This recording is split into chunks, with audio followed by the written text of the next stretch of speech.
Not a bad setup. There is a rising trend line support from a medium to a long-term perspective as well on this one. Recent fall, not on the back of very heavy volumes. So that's another positive sign. So yes, you should very well continue holding on to this one. Stop loss on this one, I would say close to 365, 370 zones. If that is broken, then that long-term trend would come under threat. But up until then, you can hold. Recent swing high around 440. I think there's a good possibility that could very well come into play. So hold it. Like I said, deepish stop loss close to maybe 360 odd levels. I'm just factoring for volatility there. So continue to hold SMS Pharma. And once again, thank you so much for the call. Got that view, Coach. The next one, and this one's from Praveen, who's from Hyderabad.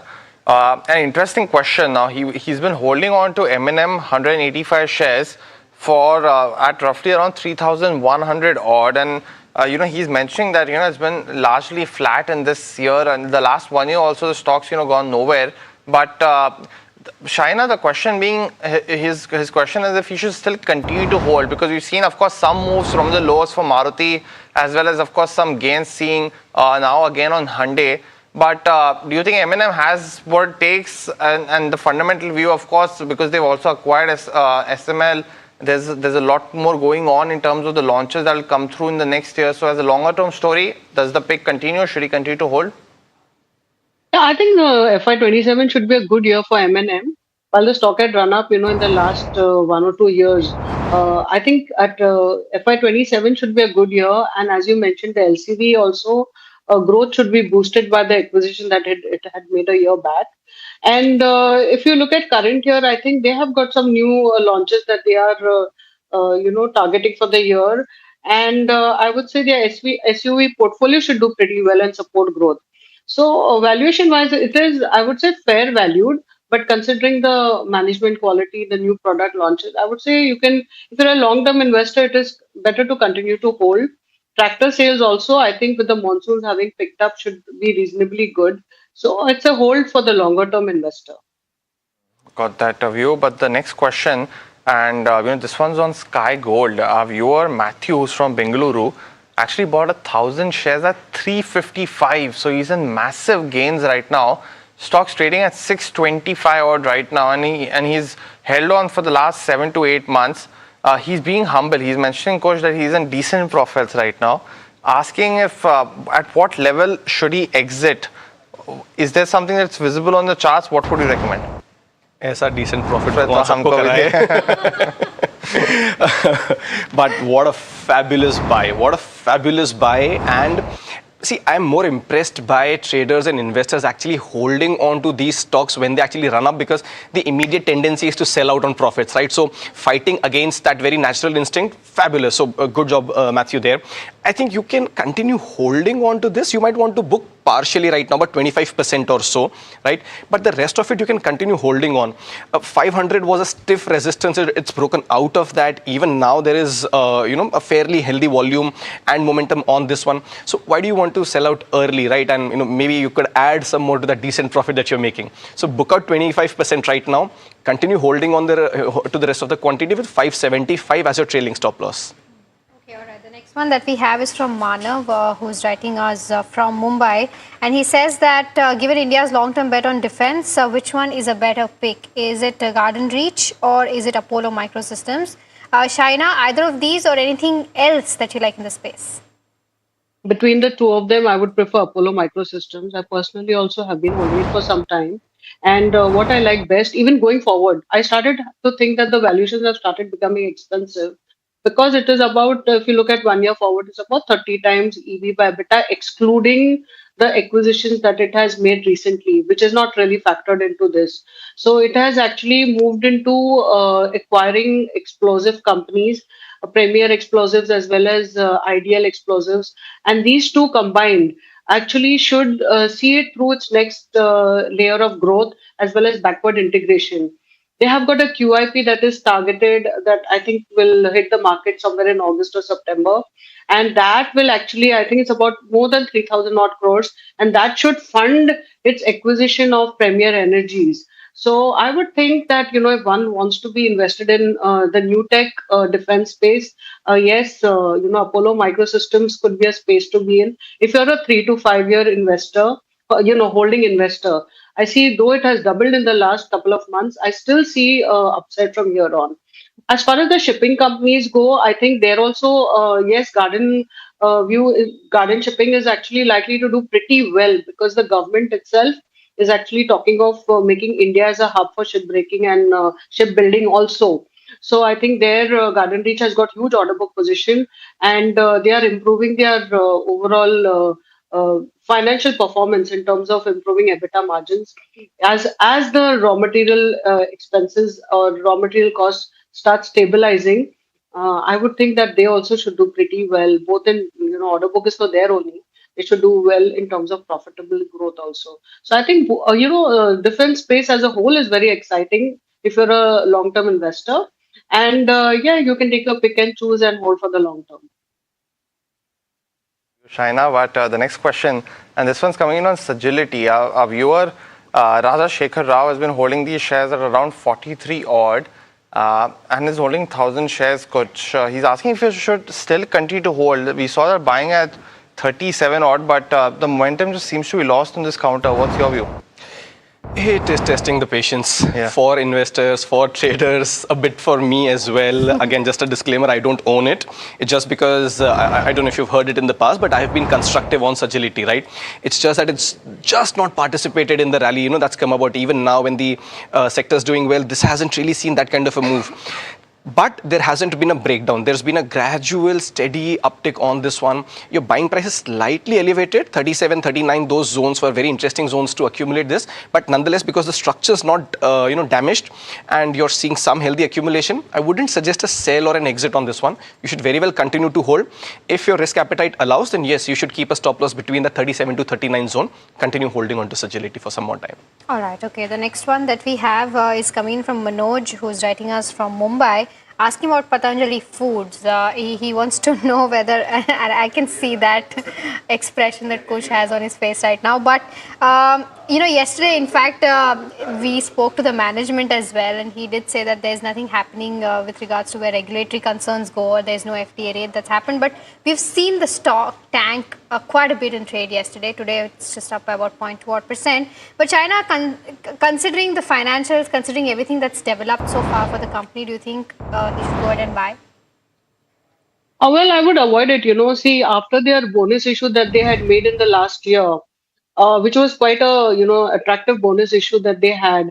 After that, I think it's been a one-way down performance. Also, in terms of overall, if you look at their revenue growth, if you look at their margins, EBIT level, they were lower. If you looked at it on a quarterly basis, the fourth quarter of FY26 was pretty disappointing. And so I think there are better stocks available in the FMCG overall space. You have Tata Consumer, you have ITC also, which look better than Patanjali at current levels. So I would say better to avoid. Better to avoid on Patanjali. Got that view, Shaina. The next one, and it's a caller from Chennai. Lakshmi is dialing in for a stock-related query. Lakshmi, good morning. What's your query? Good morning, sir, and all of you. I'm having transformers and rectifier shares at 300 average in 1000 quantity. Okay. I want to check with Kushbura, sir, what is his pick on this sector and what is the short-term and long-term view on this transformers and rectifiers? Got that question, Lakshmi. So, Kush, we've seen some moves in the space yet again. From the top, Hitachi has sold off. But what's your view on the space on trail as well? So first up, Lakshmi, thank you for directing the query towards me. This is not a momentum play. I'm glad that she added the word long term also somewhere in the middle of that conversation, because this is definitely on the path to recovery. If you see the lows that the stock made in Feb, right, close to about 220, 225 levels, from there on it's been a gradual recovery. Again, it's not a runaway move, so you'll have to have patience. But because of the rising trendline support that the stock has, and that comes close to about 315, 310 zones, also sporadic volume, bursts on this one backed by, price movement also. I would suggest you should continue holding on to this. Tempered expectations and slow momentum. But from a medium to a long-term perspective, I think there's a good possibility. There are about 375, 425 plus kind of targets also possible on this. And support zones near 300. So maybe keep your stop losses at or just under. Okay, it's now time for our rapid fire round. Kush and China, try to keep your answers as short as possible. The first one is on Lenskart. Manu from Hyderabad has bought around 1,000 shares at the levels of 519. A short-term target on this one, Kush, on the charts? 565, 595, but also a stop loss close to about 510. Got that view. But the next question coming from Sanjay from Bengaluru. His question is on Bank of Maharashtra. It's a good time to still enter this counter. Shaina, would you recommend that? I would say yes, you can add. Okay, the next one is on Asian Paints. Ram from Chennai has bought 40 shares at the levels of 2,400. He says, from a long-term perspective, can he accumulate more, Shahina? For a long-term perspective, yes, it will consolidate. It will consolidate for quite some time because its competitors have started doing pretty well. The next one, Kush, and this one's on Cupid. Khurshid from Delhi wants to know if he's already invested in the counter, if he can book profits, or is it a good time to add also at these levels? Practically every Thursday we get a query on this. Yeah. So what a stellar run. You should definitely book out about 25 to 50%. Definitely not add, and definitely hold the rest of the quantity with a stop loss at 195. I think we get a query on this every day, not just Thursdays. The next one is on M&M. Praveen from Hyderabad is holding 185 shares that he bought it at the levels of 3096. He's saying from a fundamental point of view, a good hold, China? Yeah, we discussed it earlier. I think it's a good hold. Yes, hold. The next one coming in is on PI Industries for the long term. Dilip from Kolkata wants to enter this counter. Would you recommend that? China has been slightly under pressure, but what's your view? No, I would not recommend to invest now. So I would avoid as of now. Okay, the next one is on Genus Power. Pradeep is asking this question to you, Kush. He's bought around 1,000 shares at the levels of 320. What should be the short-term target? Continue to hold. Stop loss at 305, on the way up 345 and about 365 plus kind of levels likely. The next one's on Grow. Bindu from Hyderabad wants to enter this counter now. China, the quarterly earnings were decent, but seeing some pressure today. What's your view? Yeah, if you're a long-term investor, the overall sector should do well in the long term. So yes, you can add at declines though, because the stock has run up a bit if you see the last couple of Okay, the next one is on life insurance companies. Kush, HDFC Life Insurance or ICICI Prudential Life? Which one is a better bet on the charts? Jai from Coimbatore wants to know. Avoid both of them. ICICI General Insurance bought at 2050, Kush, by our viewers. Currently, stocks been under pressure post earnings, but any view here? Sorry, what's the buy price? 2050. Oh my God, you should hold. There's perhaps a recovery that could come about. That today is low 1550 or thereabouts. Yeah. That should be stop loss. Okay, the next one is on Bharti Airtel. This is from Pranita, who's writing us from USA, and she's holding 2 shares at the levels of 1938. Can she continue to hold, Kush, and short-term view on this one? Yeah, momentum missing, but you can continue to hold. Close above 1950 will give it momentum. Stop loss on this one about 1880. Kalpatru Limited is the next one. Ravi is holding shares at 302. China is slightly, in losses currently, but should he still continue to hold, add more? Kalpatru, I would say that it is better to exit at current levels. The stock, it's a small cap and it has declined, and I think it takes some time to revive. Okay, the next one is on Paytm, Kush. This is from Shrikant, who's writing us from Telangana, holding 100 shares since the IPO. What should he do? Should he continue to hold from a short-term perspective? There's also a bonus issue that they're going to consider on 20th. Definitely continue holding on. 1350 was a resistance that's been taken out. Stop loss on this one about 100 points lower, 1275 or thereabouts. On Tata Chemicals also, Kush, viewers bought shares at 719. This is Pavitran asking what should do with the 79 shares. On Tata Chemicals, what's your view? Exit. Okay, the next one is from Ria, who's writing us from Bengaluru, asking about Apar Industries. She says, is this a good time to enter from a technical perspective, Kush? It is. I mean, good base formation near 13,400. So yes, you can enter right now. Stop loss slightly lower, about 1,000 points. So 12,800, 12,900. That should be a stop loss, but you can enter now. Okay. The next one coming in, and this one's from Yogesh. He wants to enter into. He's actually holding Triveni at 50 shares, bought at 482. Would you recommend? On Triveni Engineering, would you recommend that, Shaina? Should he continue to hold? I would say, yeah, you can continue to hold if you're holding it for. You're talking of turbine or you're talking of. No, Triveni Engineering. Yeah, Triveni Engineering. Yeah, you can hold Triveni Engineering. Yeah. Got it. Well, that was the last question of the rapid fire as well as this edition of the show. Shaina as well as Kush, thanks so much to both of you for helping us solve all these stock-related queries over the last hour. Appreciate your inputs. But viewers, out of time on this edition of the show. Thanks so much for watching. We'll see you at 2 p.m. on Ask Profit, the afternoon edition, and take all your stock-related queries.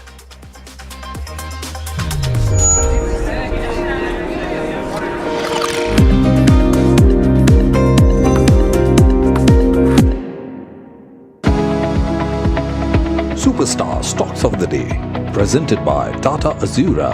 हर रास्ते का superstar.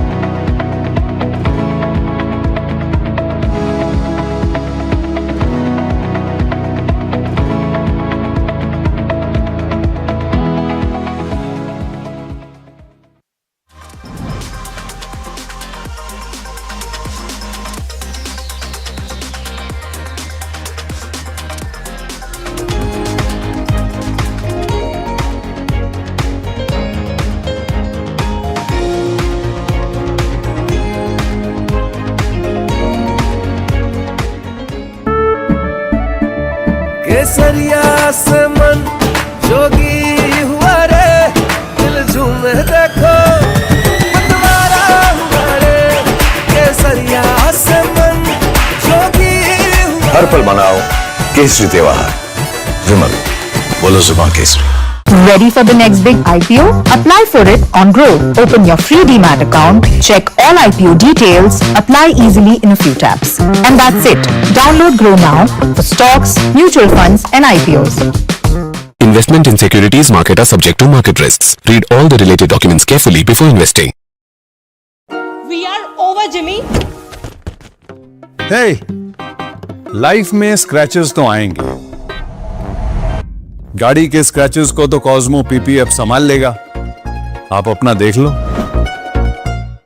Amba शक्ति plant की world renowned technology देती है steel को ज्यादा ताकत हर बार. अंबा शक्ति SDTMT. Ready for the next big IPO? Apply for it on Growth. Open your free Demat account, check all IPO details, apply easily in a few taps. And that's it. Download Grow now for stocks, mutual funds and IPOs.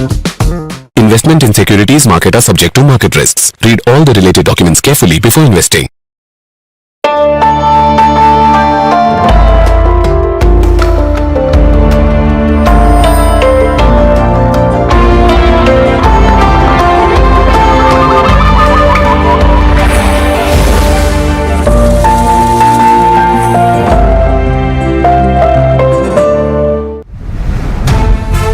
That if a boy from Ahmedabad with no capital and no connections could build, then there must be 1,000 more Gautam Adanis sitting undiscovered. जिनके ideas हैं दमदार, वो सब हैं वंदे भारतम के national stage के हकदार. Pro innovators, registration करो wandebharatam.org पर 19 जुलाई तक. An initiative by Gautam Adani.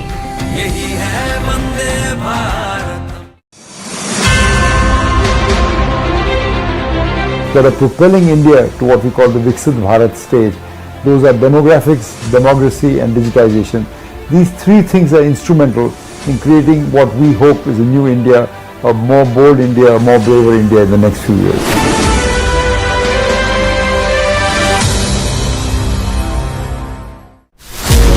As India's mobility story is racing into a new future, it's in search for a new fuel map. Electric, ethanol, hydrogen, CNG, hybrid.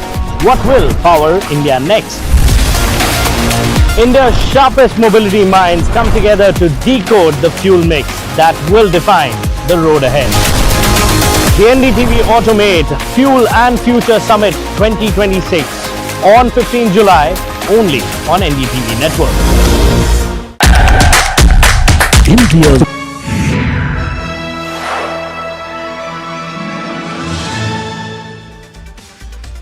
Hello and welcome to KYC. You are watching NDTV Profit with me, Sharad Dubey. This is the show where I get you the hottest companies especially right now earnings season is on and I've picked up a very interesting company. This is the second time coming in KYC this year. Earlier they had come in the month of January. But before that, try to guess this company. I'm sure you'll try to understand and guess it very fast. It's a Kolkata-based specialty chemical company. Also, the second hint I'd like to give you is a very strong Q1 numbers. Yes, it has recently come out with its numbers. And if you look at the stock, it's a multi-bagger, 13x in last 5 years. Also, interestingly, FIs and DIs have been increasing their stake in June quarter. Smart money flowing in. We have seen that momentum in the stock. And lastly, another key hint is a 1600 big capex has been announced. Try to guess the company which I'm talking about, and since last KYC till now, the company has jumped more than 50% of returns already. So you see, we have identified good companies at good prices. The company in focus is Himadri Specialty Chemical. This is what I'm going to talk about, especially curious on the Q1 numbers. That's the first question. We'll try to understand what led to this growth. Is it the specialty segment which is, kind of pushing the numbers up? Why the outperformance? We saw that in third and fourth quarter also good outperformance was there. Will this continue? Margin, the revenue outlook is one of the most important things to see as the company is transforming into a specialty player. The capex expansion plans, a 1600 crore announcement coming in from the company. Carbon nano plant and specialty carbon plant, ये नई चीज़ है. ये क्या है? Company का profile क्या बदलेगा? We'll try to answer all these questions. And West Bengal, sentiment revival, will that benefit? This is a very important macro trend coming here. Lithium-ion battery ties, what's the India story looking like and where is the company placed in this ecosystem? And also we'll understand the mitigation strategies because yes, China is always a pressure for the Indian chemical companies. And to decode that, we'll have Anurag Chaudhary, the chairman and MD of Himadri Specialty Chemical, talking about this. But let's try to understand ये company करती क्या है. And a lot of times viewers write to me in KYC that the specialty chemical companies are very complex to understand, and trust me, I'll make it very easier for you. Of course, we know this. It's a Kolkata-based specialty chemical company and it manufactures largely carbon materials. ये वही chemical होते हैं जो आपके tyre में लगते हैं, tyre के ancillary products में लगते हैं. But नए industries is also there. Lithium-ion batteries, electrical mobility, paints, defense, they're going into a lot of new sectors going ahead. So there's one side core business, other side there's emerging business. Exports across 61 odd countries, they are a global player. So we'll try to understand what's the global outlook looking like. Also, operating their world's largest fully integrated carbon complex. So that itself is a very important point. But let's get in more details. Around 6 lakh million tons per annum of coal tar distillation capacity is there. Ye inka core business hai. This is the capacity of it. But we'll understand more on the capex plan also. And they are setting up India's first commercial CNT facility. Of course, we'll make you understand what this industry is and why this is the future. Also, they own almost 20% stake in international battery company, and these are some important positions they are taking as JVs and acquisitions for the future. Let's talk about the other names. A strategic partnership with Sicona Battery Technology as well. And one more important tie-up is there, and this is for advanced battery materials R&D. So the company is moving towards future, and the specialty chemical and future chemical is something which we'll talk more about. Highest ever quarterly revenue driven by specialty products. Q1 numbers were bang on, very strong set of numbers coming in. Let's look at the other detail for the first quarter, and this is the higher share of specialty carbon black via VAP. VAP is nothing but value added product. PAT margin also stable due to other income. So a little bit of volatility that's getting offset by higher other income. The capex pipeline, everybody's interested. Let's go a bit slow on this. 1125 crore capex for cathode materials, and this is something in the lithium ion will be coming across. The second capex announcement after this comes is a 248 crore investment in the specialty chemical business. That's what we know. It's an extension of the capex coming in, but two other capex is there where the interest is there. A 70 crore investment in the carbon nanotube plant. This is the first one in India, and it's the CNT full form which you are wondering. This is that carbon nanotube plant. And the last one, 170 crore investment in the super specialty carbon black segment as well. तो लगभग 1600 करोड़ रुपए का जो है capex नए announcement किए गए हैं. Largely this will be funded by their own money, the internal accruals. But Who are their clients? Very large players, Seat, Yokohama, Nalco. Largely, they have a lot of tire clients, and also we have Pidilite, Hindalco, and Vedanta as well. So you can imagine they have international as well as domestic clients, and which are marquee players. But moving on, the story, the industry kya keh raha hai, the global battery consumption, that is where my interest lying. That's expected to go up almost, you could say, 3x or even slightly more than that, and the company might be a key beneficiary for it. But enough of the industry, let's talk about what may work for the company. There's a strong earnings and a guidance which they have given. Vision 2028 tak inhone diya hai guidance. That is strong, so that may work for the company. DIs, FIs are increasing stake little bit, but yes, there is an institutional participation at play. The third reason you should focus on, and you can note it down, take a screenshot, share with your friends, is the government interventions that might aid the sector. Some anti-dumping duties or some important moves might be coming in. The new age segment entries, carbon nanotube, super specialty carbon, that's what the street is quite bullish on. But of course, this takes time as well. It's a strong capex pipeline, which I had mentioned you earlier.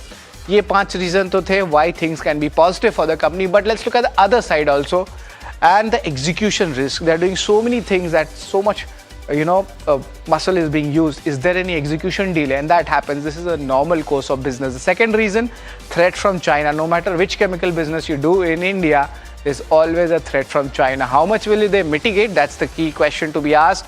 But to be honest, there's a lack of analyst coverage in this counter. So we need to understand more. And because of that, I get these companies in KYC for the entire stakeholders, the retail investors, or even funds who watch our show. And the valuations, it seems like it's fairly placed right now because the stock has run up.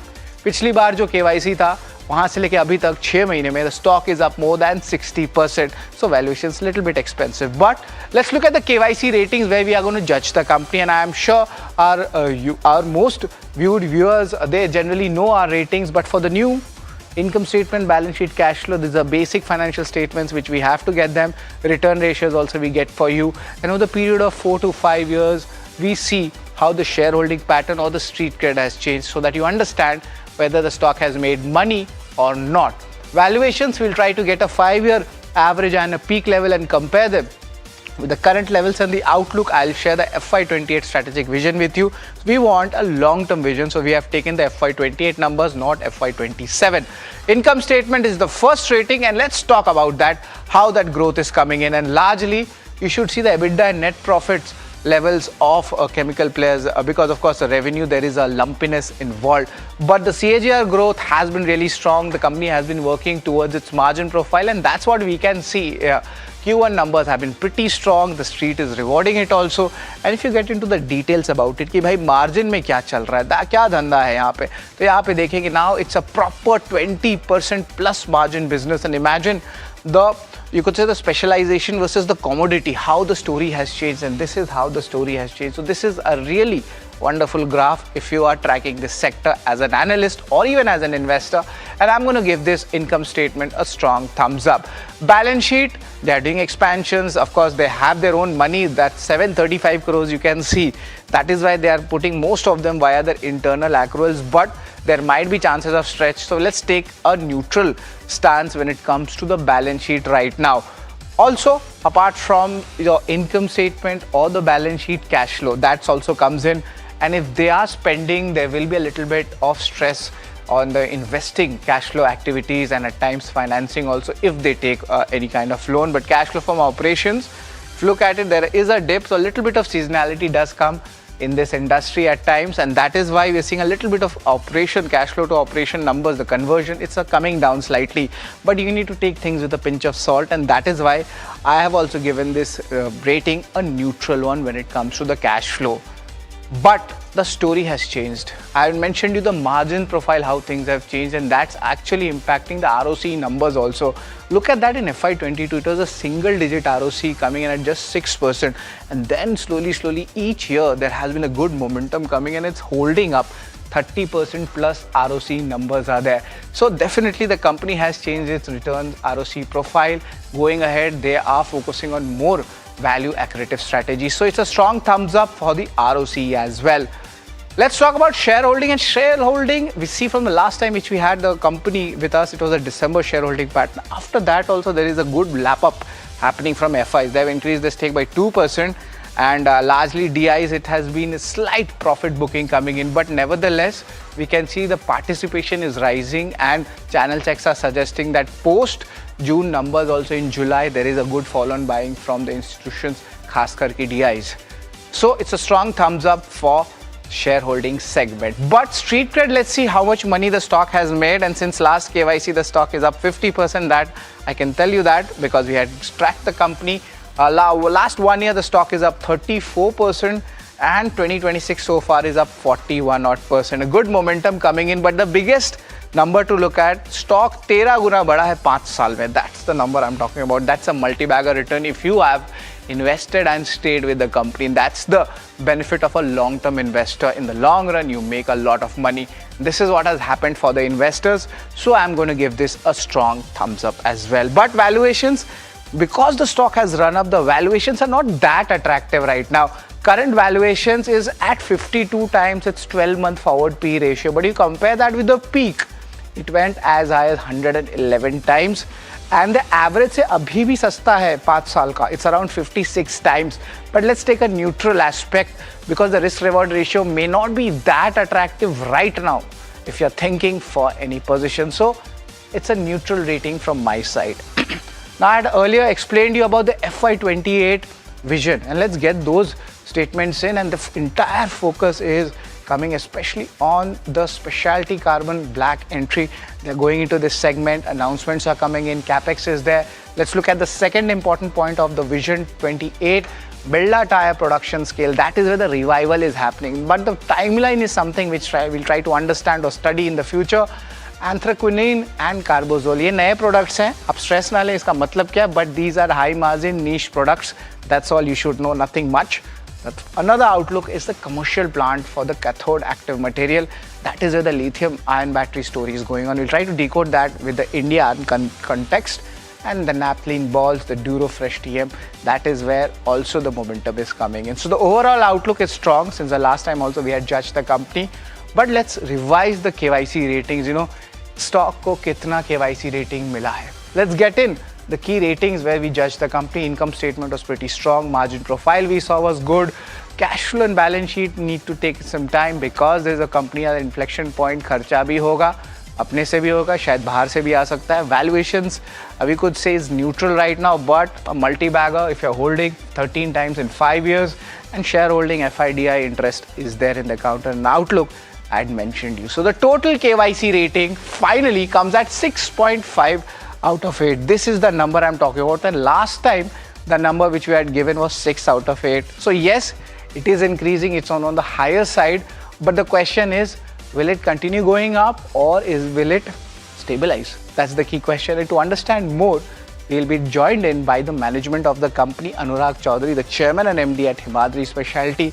And he has been holding the fort for the last 40 years in the company, 4 decades almost industry experience coming in.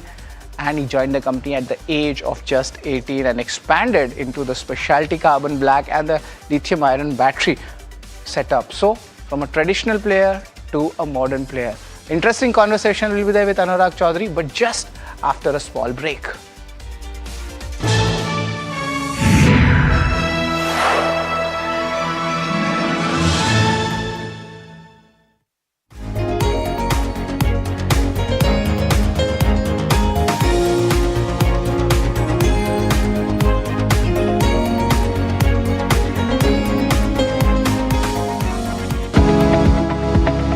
Superstar Stocks of the Day, presented by Tata Azura, हर रास्ते का superstar.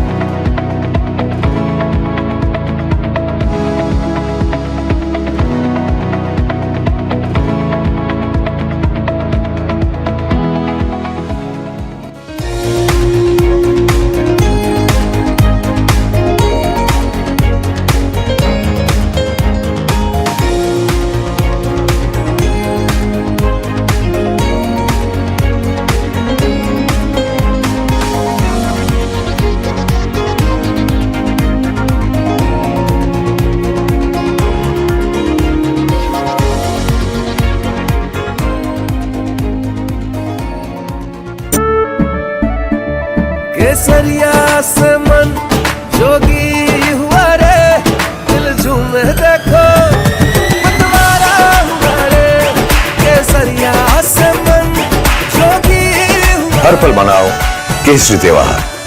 विमल, बोलो जुबान Kesari. Ready for the next big IPO? Apply for it on Groww. Open your free demat account, check all IPO details, apply easily in a few taps. And that's it. Download Groww now for stocks, mutual funds and IPOs. Investment in securities market are subject to market risks. Read all the related documents carefully before investing. We are over, Jimmy.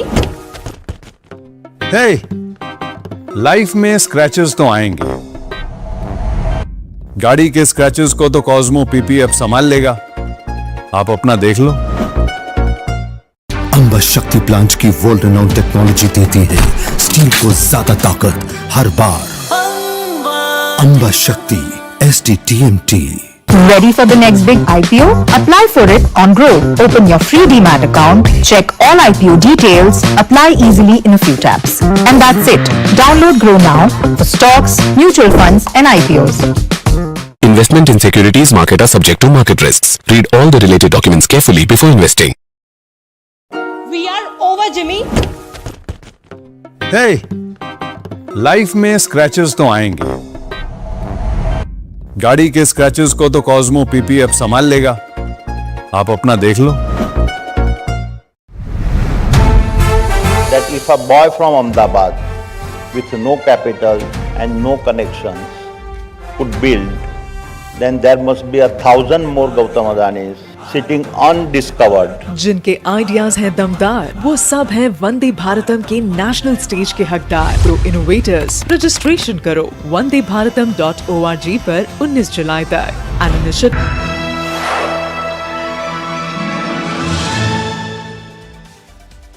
Welcome back to Know Your Company, and we are joined in by Anurag Chaudhary, the Chairman and MD at Himadri Specialty Chemical. Good afternoon, Anurag ji. It's always a pleasure to have you with us at NDTV Profit. Last time in KYC until now, stock is up more than 50%, and Q3 numbers are strong, and this time Q1 also the number is quite strong.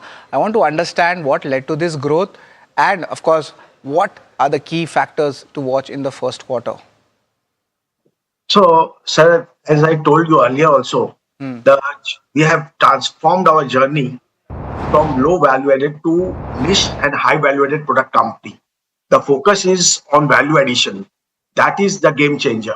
So quarter on quarter, you see improvement in top line and bottom line, particularly bottom line. This is basically because we are moving into high value added products. That's the entire story of Himadri, and that's how the placement is. But I want to understand a little bit more. You have given a big capex and expansion plan, almost 1,600 crores of it. I just added all of them up. It's in the new segment, it's in the specialty segment. If you could just break it down, and also how will you be funding this capex plan? Will it be internal accrual? Yes, it will be an internal accrual. So this quarter, we have announced a fresh capex plan of 368 crores. If you look at this capex plan, 70 crore is carbon nanotube.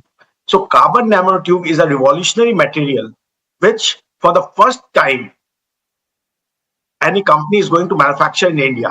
We will be among the select few companies globally to do this.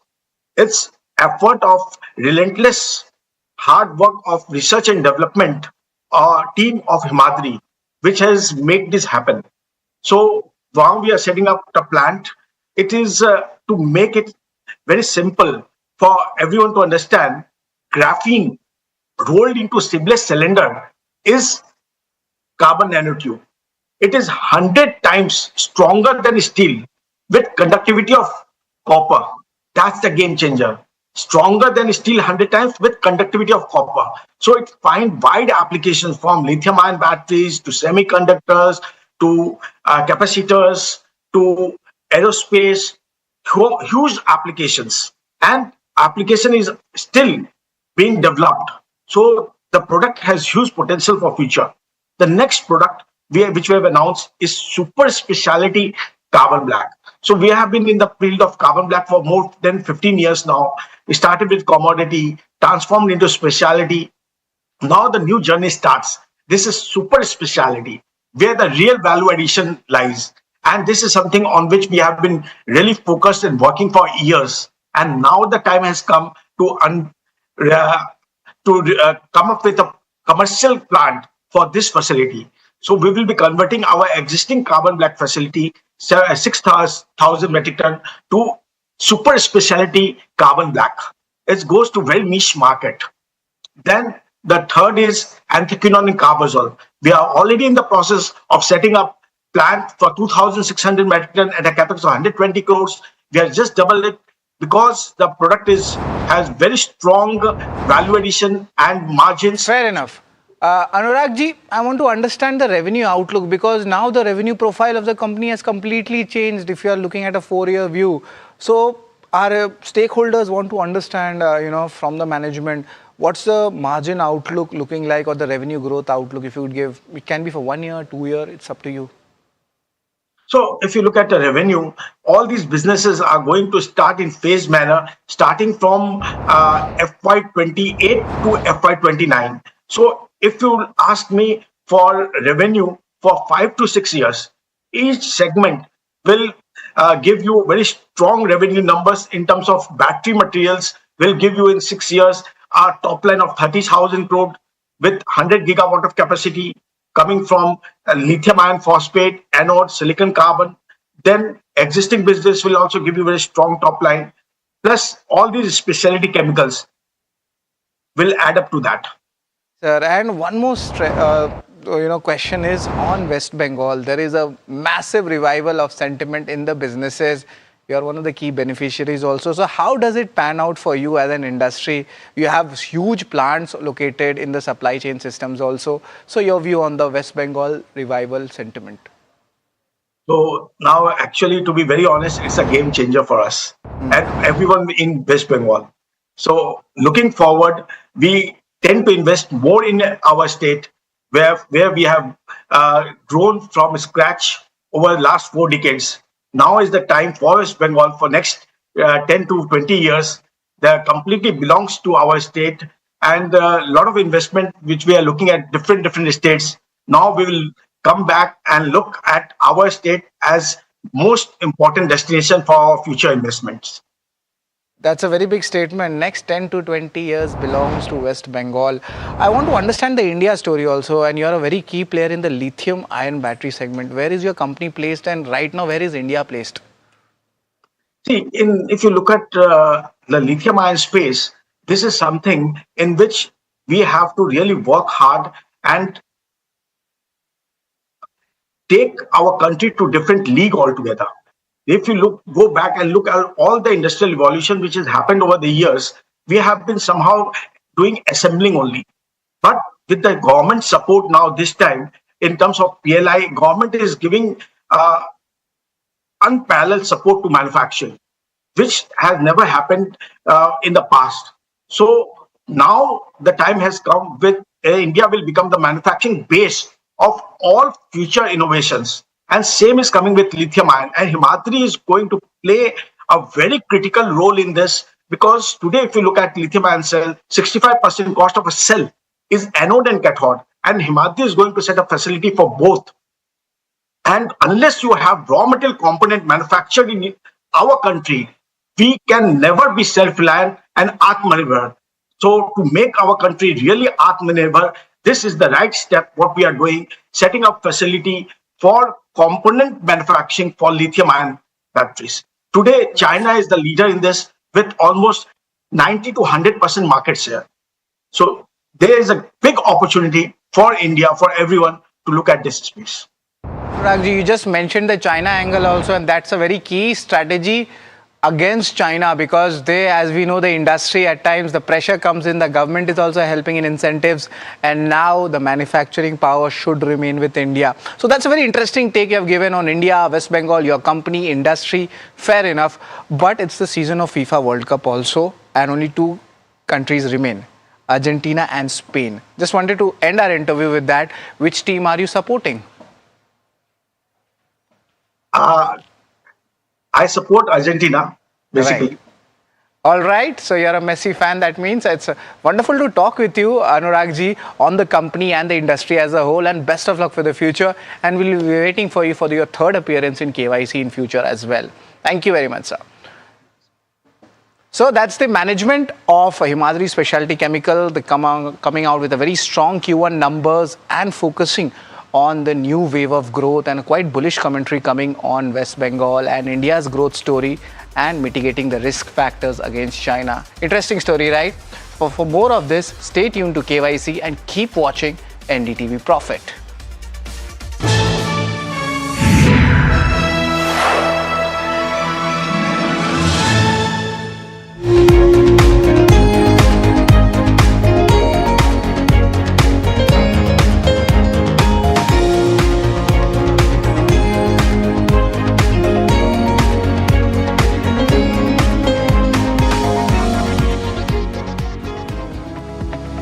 Superstar Stocks of the Day, presented by Tata Azura. हर रास्ते का superstar.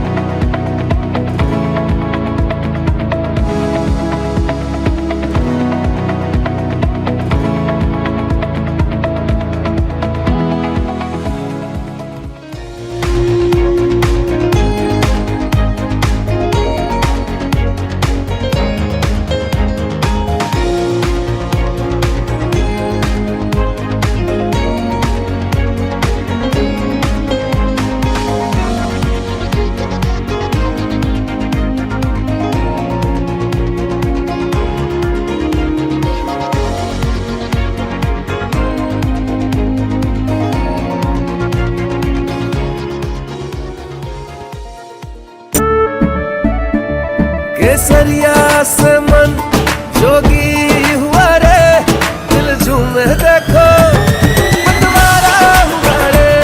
केसरिया से मन जोगी हुआ। हर पल मनाओ केसरी त्योहार।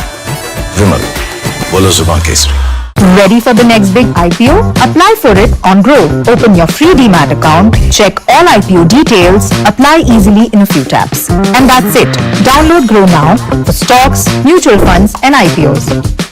Investment in securities market are subject to market risks. Read all the related documents carefully before investing. We are over, Jimmy. Hey, life में scratches तो आएंगे. गाड़ी के स्क्रैचेस को तो कॉस्मो पीपीएफ संभाल लेगा. आप अपना देख लो.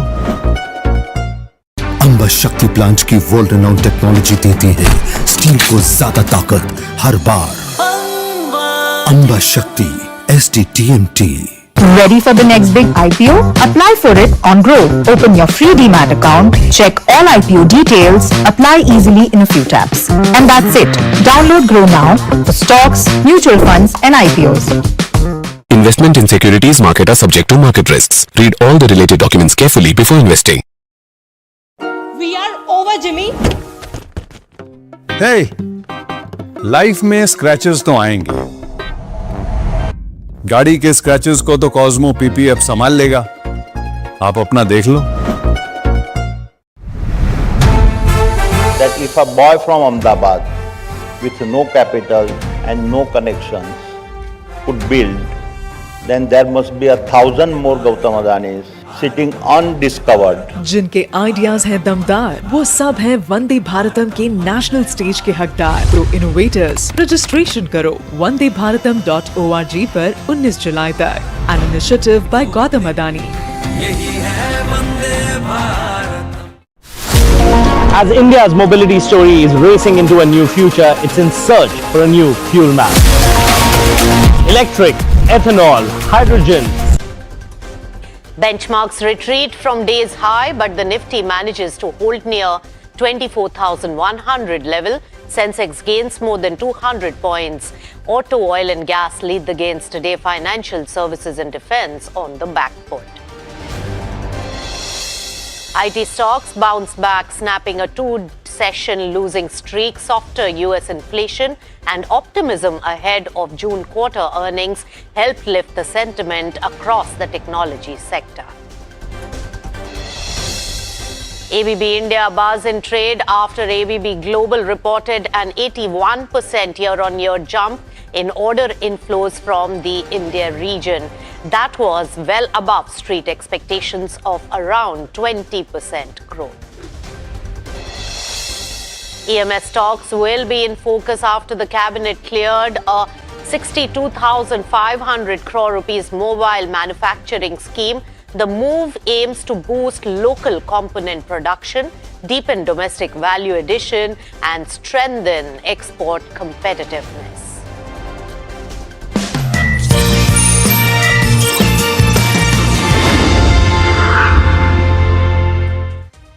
Hello and welcome. You've tuned into Markets at 12. I'm Nisha Poddar. Let's take it straight to the markets at this point. Yes, it has given up a large part of the gains, but still holding strong at the particular moment above the 24,100 odd level. So Nifty 50. And the top contributor today is not coming in from the banking space, which is a laggard in trade, remember. But in terms of contribution, some of the IT companies with the bounce back of IT, yet another volatile day with downside yesterday and today, again seeing some buying seen in the IT sector. So IT as well as Reliance Industries adding the most amount of contribution in terms of 19 odd points being added to Nifty 50. And remember, tomorrow is Reliance Industries results for the quarter. Apart from that, some of the consumption counters like Bajaj Finance, Mahindra and Mahindra, all these are all also adding to the momentum. On the downside, Eternal is the top dragger in trade today, also with banking space like Axis Bank, HDFC Bank, ICICI Bank, all down in trade. In terms of the sectors, autos are doing well along with the IT bounce back. And when we talk about consumption, oil and gas, these are the ones really gaining.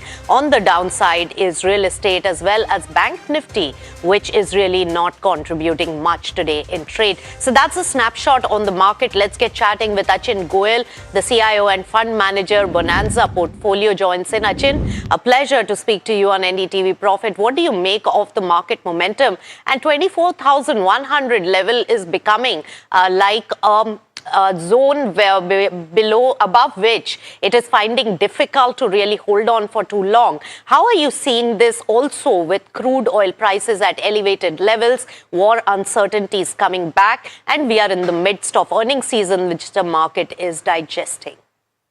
Hi Nisha, thank you for having me. And 24,000 level is the levels with which I think all the investors, participants are practically flirting for a long time now.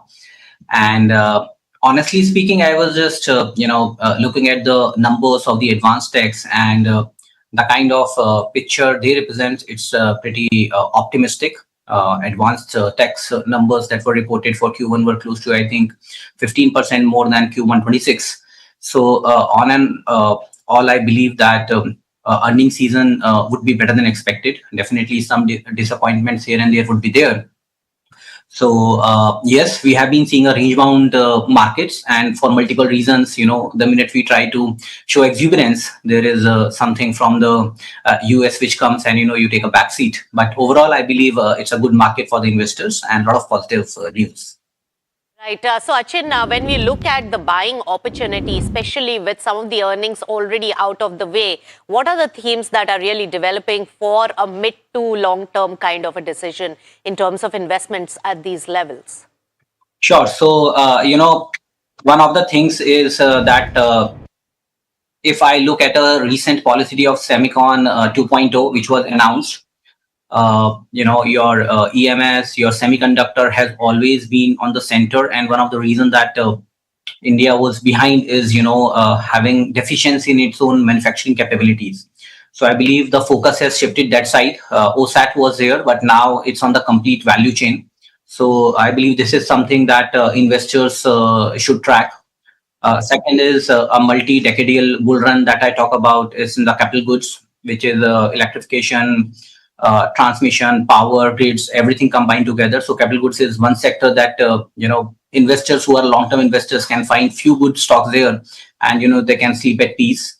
Another thing is, banking, if you will see, the credit growth has picked up pretty good this time. I mean, you are seeing a credit growth of close to 18% and deposit growth lagging by 13%. However, with the measures that have been taken, through FCNR and all these things, we expect a good deposit growth too. So NBFCs and finance would be one sector where investors can park more money as well. Right, and one question, Achin, that everybody is asking for you now with the kind of commentary that we have got from the IT sector, even including IBM, and the kind of momentum that is shown in terms of revenue contribution by some of our IT services companies when it comes to artificial intelligence. Putting all that into context, what will be your suggestion and strategy for the IT sector? A lot of the market participants are seeing it as a trading play, and some do believe, and one of the IT experts said that in 3 years there'll be a 70% stock return because of the AI thrust also that they are mentioning. So there is very divergent views. So we are trying to take a poll. What's your view on the IT sector, and especially at these levels? So there are divergent views, no second thoughts about that nature. If you ask my view as a CIO and fund manager, we like to go with high probability scenarios. And honestly speaking, would I put my money into IT today? One of the thing is it can be a trading bet for me. When I'm saying trading, it can be a short-term bet. But for the long-term investment, I would still wait for more, strong cues in the market, strong uptick, in terms of numbers, and not only because of the rupee depreciation, but real headline growth story. So I feel there's some time, and from my perspective, I would probably have a very limited and selective exposure in IT, and I'll wait for some time. And also, Achin, are you seeing further downside given the uncertainties and some of the casualties that may come up because of the earnings season? Because we are right in the beginning of it, and we have to still see with some margin depression because of one full quarter of crude at higher prices. So you think everything is baked in, or do you think that there can be some bit of downside and some bit of cash can be really kept for later deployment? So I feel in terms of downside, there's a limited downside. So for the investors who are willing to create that portfolio, I would say wait for the results. So we are expecting, some better than expected numbers in certain pockets. And don't worry. I mean, Sure. whatever investments will be made today, you will be making good returns. All right. Thank you so much for joining in us with your expert take on the markets and the investment strategy. Moving on, then Bank of Maharashtra came out with its results, and Nidhu Saxena, who is the managing director and CEO of Bank of Maharashtra, joins in. The stock is down over 1% in trade. In fact, the whole banking pack is in the weakish zone today. Nidhu Saxena, always a pleasure to welcome you on NDTV Profit. When we take a look at your quarterly results, and of course the NII growth has been good, the PAT numbers have seen almost 27% rise, operating profit is up over 20%. But when we take a look at the asset quality, Nidhu, the provisions have risen by 14% for the bank in this particular quarter. Your GNPAs, for most of the banks, the target is generally to improve the GNPA and NNPA figures. They have been flat on for you on a QOQ basis. Can you give us a sense on the asset quality to begin with? So, thank you for inviting me to this introduction. In terms of asset quality, I think we are fairly placed. The gross NPA and the net NPA numbers that you have mentioned, 1.45 gross NPA and 0.13 net NPA. These are against my guidance that we've been sharing at the beginning of the year to maintain GNPA below 2%. And NNPA within 0.25%. These are very fine numbers. If you ask me in terms of NNPA as a amount, it is a very small amount. I can make 100% provision out of my usual operations and bring it to zero levels. So that doesn't make sense. We are going to be a dynamic environment where we'll see slippages and this, but what I want to make a point is we have already reached a level where there is hardly any scope to further improve it. And we would like to maintain it. We are well within our guidance. 1.45 and 0.13, probably no other bank in the industry, PSB's private put together would be near to matching us maybe, but not better than that. So we are industry leading in terms of this. Coming to the stress, the overall stress is well managed in the loan book. In fact, it is almost, it is 3.18, which is the stress percentage for Q1, and which is a 140 bips in improvement year on year. Not only in the percentage terms, our stress percentage has gone down. Almost 1,400 crores of stress amount also year on year has reduced. So we feel comfortable about the two issues, and we would like to maintain the numbers within the guidance. Right. So you would like to maintain these numbers. But Nidhu Saxena, I wanted to also ask you, since banks are the nerve center of the economic activity in various sectors, in terms of slippages, provisions being, increasing, is there any stress being seen in any particular sector, you think? And because of the war-related worries, is there any pressure that you foresee for this particular quarter in any segment of the businesses? So regarding the stress, regarding the provisions, I want to tell you, you asked the earlier question also, the increase in provision in the bank is towards the income tax. FY 25-26, H1, we had some accumulated losses that we exhausted. And in the last year, I paid almost 900 crores of advance tax. In this Q1 also we have paid 300 crores of advance tax. So provisioning, which is appearing heightened, elevated, which you mentioned, is on account of now the bank does not have any accumulated losses, and we are providing for the tax liability that is coming. We are into the new regime where we are paying the taxes at the 25%, but looking at the allowable deductions, the effective rate somewhere comes around 17%.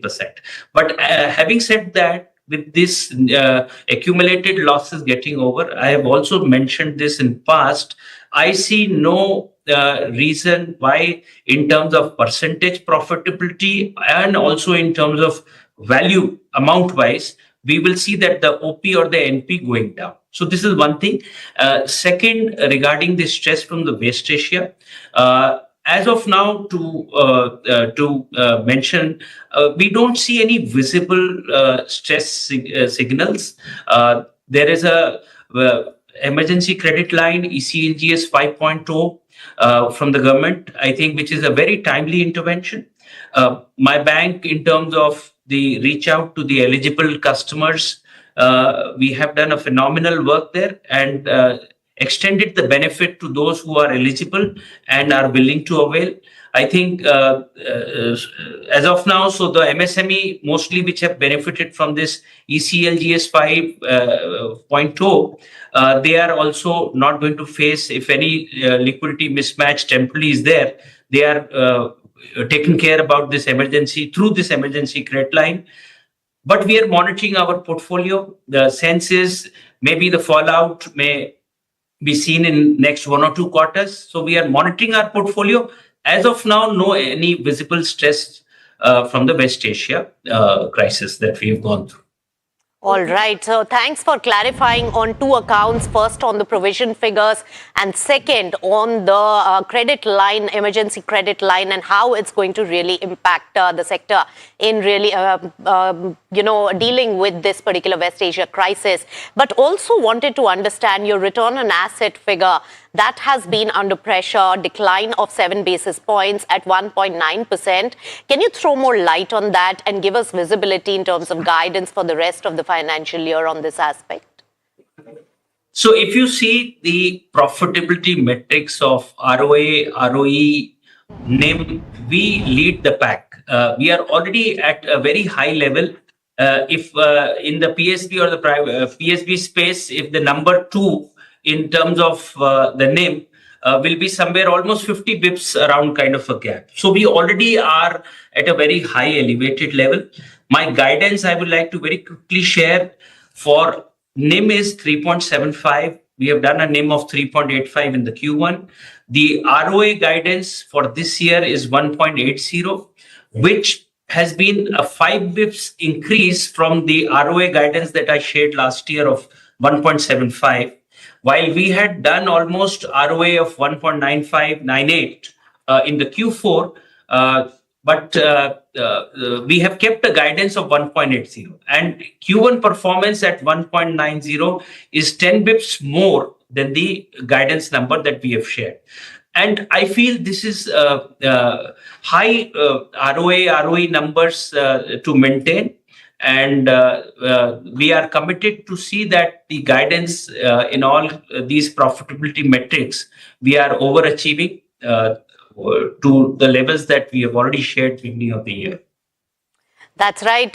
So great to get some guidance coming in on that one, Nidhu Saxena. And thank you so much for joining us on NDTV Profit to give clarity on the numbers and the performance and the way forward. All the best for this particular quarter as well. Thank you so much for joining us. And take a look at Bank of Maharashtra. That particular counter is under slight bit of pressure today, almost 1% down in trade. In fact, today the bank's pace is anyways weak. But if you take a look at the 5-day trajectory of Bank of Maharashtra as well, it has eroded over 5% in the last 5 sessions. All right, so that's about the Bank of Maharashtra. But let's also focus on one particular sector which is creating a lot of buzz, not just in the public market, but it also has reached our household and our daily requirements. And there is intense competition in this particular space. So the quick commerce race is really entering a new phase. Remember, while Amazon and Flipkart are really expanding aggressively, market leaders continue to hold an edge through scale and delivery density, as well as the stronger cash reserves. Let's delve deep into this quick commerce battle with Tejas Shah, who's the head of consumer research at Avendus Spark Institutional Equities. Tejas, great to have you on NDTV Profit. And of course, when I look at this particular sector, the competition is just intense. Everybody wants a piece of the pie, and the cash burn is also enough. Very few are able to really convert to the side of green. First, beginning with Amazon giving a big thrust towards this particular space. What does this mean, Amazon with deep pockets, for our India homegrown companies who are already competing in this particular sector? Yeah. So at the broader level, Nisha, we see this as a validation of quick commerce is no longer an experiment. Yes. Because if Amazon is backing it with a lot of capital, it means that they also see a huge retail opportunity in this value proposition. Definitely, this will increase competition. Competition will intensify. But the plank of the competition will move from more of operational excellence than just customer acquisition from here on. That's right. And only customer acquisition is really the market growth momentum. And if the companies are in the public market is really not accepting anything below path to profitability, and profitability really kicking in. But when we talk about the competitive intensity and the deep pockets that some of the global companies with global parentage also, like Flipkart Minutes, are also coming in, how do you see the impact on the companies which are homegrown, which are in the listed space and have to deliver quarter on quarter? How do they manage the competitive intensity, and what are the trends that you see picking up? So, see, competitive intensity remains high, and it has always been the case. It's just numerically the number has increased now again. But the planks of competition is kind of gravitating more towards, as you called out, path to profitability. So more of an operational KPI like dark store productivity, your procurement excellence, your ad monetization. So it started with largely around free delivery, customer acquisition, and faster delivery. I believe that some of those matrices are now getting broader in terms of the operational part as well. So the competitive intensity was always high. It is intensifying, but the matrices or the parameters of judging the same are kind of evolving and broadening as well. Right. And also, Tejas, when we look at this particular space, it's not just the grocery services. We have started buying our umbrellas in rainy season on some of these quick commerce apps, and some of the makeup, articles are also there where Nykaa is already present. So express delivery is one important aspect which is now seeping into all the types of consumption play when we talk about e-commerce. How do you see this particular game? And also, what do you think about the next phase of expansion? Is it about only expanding the offerings that you have on the same app? Is that the game that the companies will have to play to beat the competition, especially also hinting at Insta now tying up with HPCL for LPG cylinders on their app? Yeah. So see, at the core, the quick commerce companies have created world-class supply chain and last mile delivery capabilities. Now, the next logical step is to layer it up with more adjacencies, which makes sense for both unit economics and also for customer value proposition. So this evolution is very trial and error in nature, but that's how it will evolve, because you have built your core value proposition in terms of delivery capabilities, and you'll see whatever adds value to your own economics, unit economics, and also makes sense for the customers. You will kind of try to evolve the business model or offerings in that direction. So it's evolving, and it will keep on evolving, as we have seen it in offline retail as well. Right. So in offline retail as well, and also looking at the overall consumption theme as well as the demand scenario, how do you see the, overall ground reality in terms of the quick commerce and also the expansion into various segments which have been under-penetrated? We recently had one of the states really banning one of these quick commerce apps because they wanted to support their mom and pop shops. So see, so there are two questions. First, I'll address the consumer sentiment part. See, there's a lot of pressure to give one singular definition for consumer sentiment in current scenario, but I would say that it is still fragmented and it is very bottom up. At one end, we are seeing super demand from jewelry and some of the beauty personal care products. High end value retail also is surprising in pockets. So there are a lot of bottom up drivers also which are playing out in some of these categories. And at the other end, some of the beaten down traditional categories like hair oil is also showing some traction of late. And hence, it is very difficult to kind of give a very one envelope answer to what is happening in consumer. But I would say that we are better off than where we were last year. All the effort that government had put in to revive consumption have started surfacing off late, and we hope that it continues and gains momentum in this year. Right. And also, Tejas, when we look at the equity market, the public market, this particular sector has only developed in the last few years and now is getting bigger with more aspirants coming in for the IPO. What is it that the equity markets would be looking at in terms of the matrices and also the deliverables from these particular companies as they aspire for equity market participation?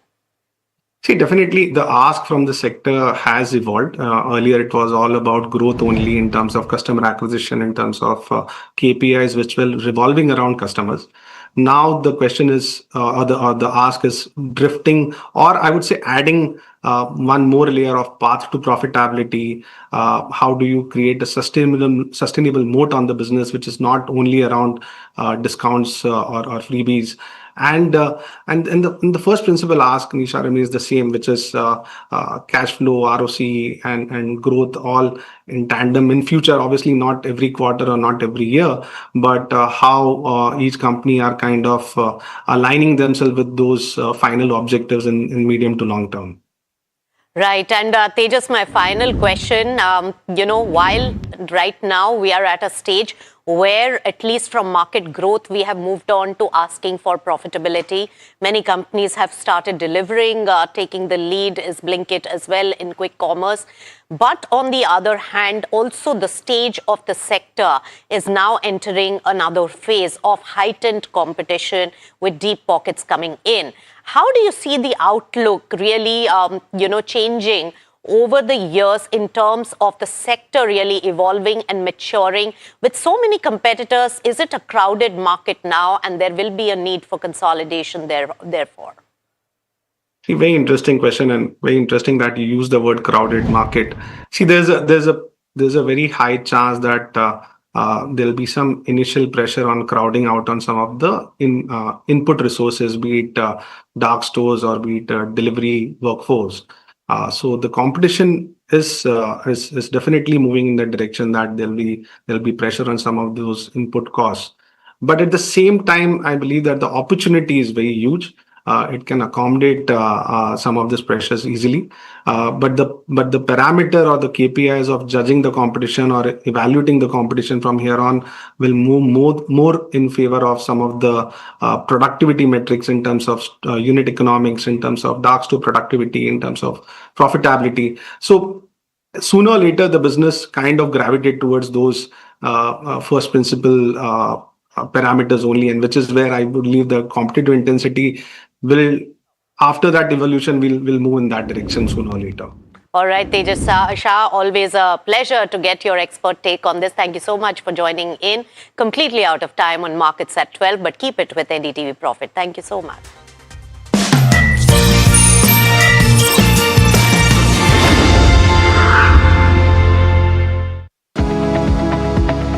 Superstar Stocks of the Day, presented by Tata Azura.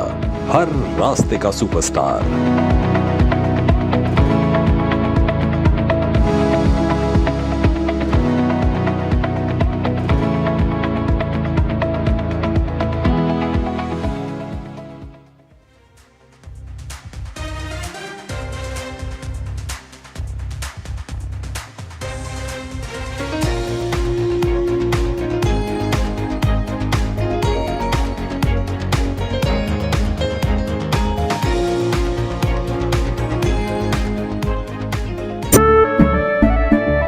केसरिया से मन जोगी हुआ रे, दिल झूमे देखो पतवारा हुआ रे। केसरिया से मन जोगी हुआ। हर पल मनाओ केसरी त्योहार। विमल, बोलो जुबान Kesari. Ready for the next big IPO? Apply for it on Groww. Open your free demat account, check all IPO details, apply easily in a few taps. And that's it. Download Groww now for stocks, mutual funds and IPOs. Investment in securities market are subject to market risks. Read all the related documents carefully before investing. याद है ना मैंने क्या सिखाया था? Silver के लिए Stirling mark, gold के लिए हॉलमार्क और मस्टर्ड ऑयल के लिए सिर्फ पी मार्क। इस बार तो माँ से भी बेहतर बना। P Mark, the mustard specialist since 1933. बरसों से सरसों। कुछ तो बात है इस दिल में। We are over, Jimmy. Hey, life में स्क्रैचेस तो आएंगे। गाड़ी के स्क्रैचेस को तो कॉस्मो पीपीएफ संभाल लेगा। आप अपना देख लो। अंबा शक्ति प्लांट की वर्ल्ड रेनाउंड टेक्नोलॉजी देती है स्टील को ज्यादा ताकत हर बार। अंबा शक्ति SDTMT। पर जब इंसान प्रकृति के साथ सामंजस्य को आत्मसात कर लेता है तो वो मधुर और लालन पोषण करने वाली बन जाती है। पी मार्क सरसों के तेल ने प्राकृतिक तरीके से सरसों के तेल को बनाया है शुद्धता और गुणवत्ता के साथ। The mustard specialist since 1933. बरसों से सरसों। कुछ तो बात है इस दिल में। Ready for the next big IPO? Apply for it on Groww. Open your free demat account, check all IPO details, apply easily in a few taps. And that's it. Download Groww now for stocks, mutual funds and IPOs. Investment in securities market are subject to market risks. Read all the related documents carefully before investing. That if a boy from Ahmedabad with no capital and no connections could build, then there must be 1,000 more Gautam Adanis sitting on this.